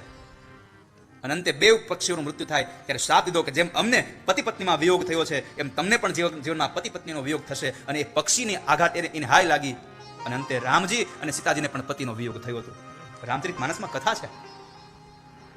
કર્મ પ્રધાન કરી વિશ્વ રાખા, કર્મ પ્રધાન વિશ્વ કરી રાખા. તો માં જાનકીને પણ જો દુઃખ ભોગવવું પડ્યું તો આપણે તો એક સામાન્ય મનુષ્ય છે. અંતે ધુંધુકારી એની માને દુઃખ દેવા લાગ્યો. માં પણ પોતાના પતિની પાછળ નીકળી ગઈ અને અંધારા કૂવામાં પડી મૃત્યુ પામે. ધુંધુકારી સ્વચ્છંદી બન્યો. ન ખાવાના પદાર્થો ખાય, ન પીવાના પદાર્થો પીવે. 5 ગણિકાઓ સાથે સંગ થયો અને એક વખત રાજાનો ખજાનો તોડ્યો અને અંતે એ ગણિકાઓને જ્યારે ધન આપ્યું ત્યારે ગણિકાઓએ એને મારી નાખ્યો. મોઢામાં ધગધગતા અંગારા નાખીને માર્યો. ધુંધુકારી મૃત્યુ પામ્યો પણ પ્રેત બન્યો છે. ગોકર્ણ મહારાજે ગયાજીમાં શ્રાદ્ધ કર્યું પોતાના પિતૃઓના મોક્ષ માટે. શ્રાદ્ધનો બહુ મહિમા છે આપણા સમાજમાં. દેવોનું શ્રાદ્ધ ઉદિત કાળમાં, પિતૃઓનું શ્રાદ્ધ મધ્યાહન કાળમાં અને પ્રેતનું શ્રાદ્ધ નિશા કાળમાં. આપણે ઘરે શ્રાદ્ધ કરીએ તો એનો સમય આપ્યો છે, પણ ગરુડ પુરાણ એમ કહે છે કે ગયાજીમાં જઈને તમે કોઈ પણ શ્રાદ્ધ ગમે ત્યારે કરી શકો. 24 કલાકમાં ગમે ત્યારે શ્રાદ્ધ કરી શકો. અડધી રાત્રે શ્રાદ્ધ કરી શકો. અને ગયાજીમાં શ્રાદ્ધ કરે એના પિતૃઓને મોક્ષ મળે. બધાને મોક્ષ મળે, પણ અહીંયા ધુંધુકારીને મોક્ષ ન મળ્યો. ધુંધુકારી પોતાના ભાઈ પાસે આવે છે અને ભાઈ ગોકર્ણ મહારાજને કહ્યું મને આ પ્રેત અવનીમાંથી મોક્ષ અપાવો. તો ગોકર્ણ મહારાજે કહ્યું કે મેં ગયાજીમાં શ્રાદ્ધ કર્યું. ધુંધુકારી બોલ્યો, ગયા શ્રાદ્ધ શતે નાપી મુક્તિ મેં ન ભવિષ્યતિ, મને મુક્તિ ન મળે. તો પછી કહેવાય છે સૂર્યનારાયણ ભગવાનની આરાધના કરી. આજે એ પણ તિથિ છે આજે સાથે સૂર્યની ઉપાસના. એવું લખ્યું છે શાસ્ત્રોમાં કે આ નદી, આ નદીઓ, આ નદ, આ સાગર, આ પર્વતો, આ દેવતાઓ, આ રાશિ, નક્ષત્ર, આ બધાની ઉત્પત્તિ સૂર્ય દ્વારા થઈ છે. અને તમારા શરીરમાં કોઈ પણ રોગ હોય, તમે સૂર્યના 21 નામોની એક નામાવલી છે, એ નામાવલીનો સવાર અને સાંજ 2 ટાઈમ તમે જો પાઠ કરો ને તો તમારા બધા જ રોગોમાંથી તમને મુક્તિ મળે, આવું પુરાણમાં લખ્યું છે. અને એનો એક સત્ય ઘટનાનો દાખલો પણ તમને કહું. ભગવાન શ્રી કૃષ્ણના પત્ની જાંબવતી અને જાંબવતીનો દીકરો સાંબ. સાંબે જ્યારે પોતાનો, સાંબ છે ને રૂપવાન બહુ હતો, દેખાવડો બહુ હતો. અને દેખાવડા હોય ને પછી એને બીજા લોકોની કદરૂપતા બહુ વધારે દેખાય. એટલે પોતે દેખાવડો એટલે કદરૂપતા દેખાતી. એમાં બરાબર દેવર્ષિ દુર્વાસા આવ્યા, ઋષિવર.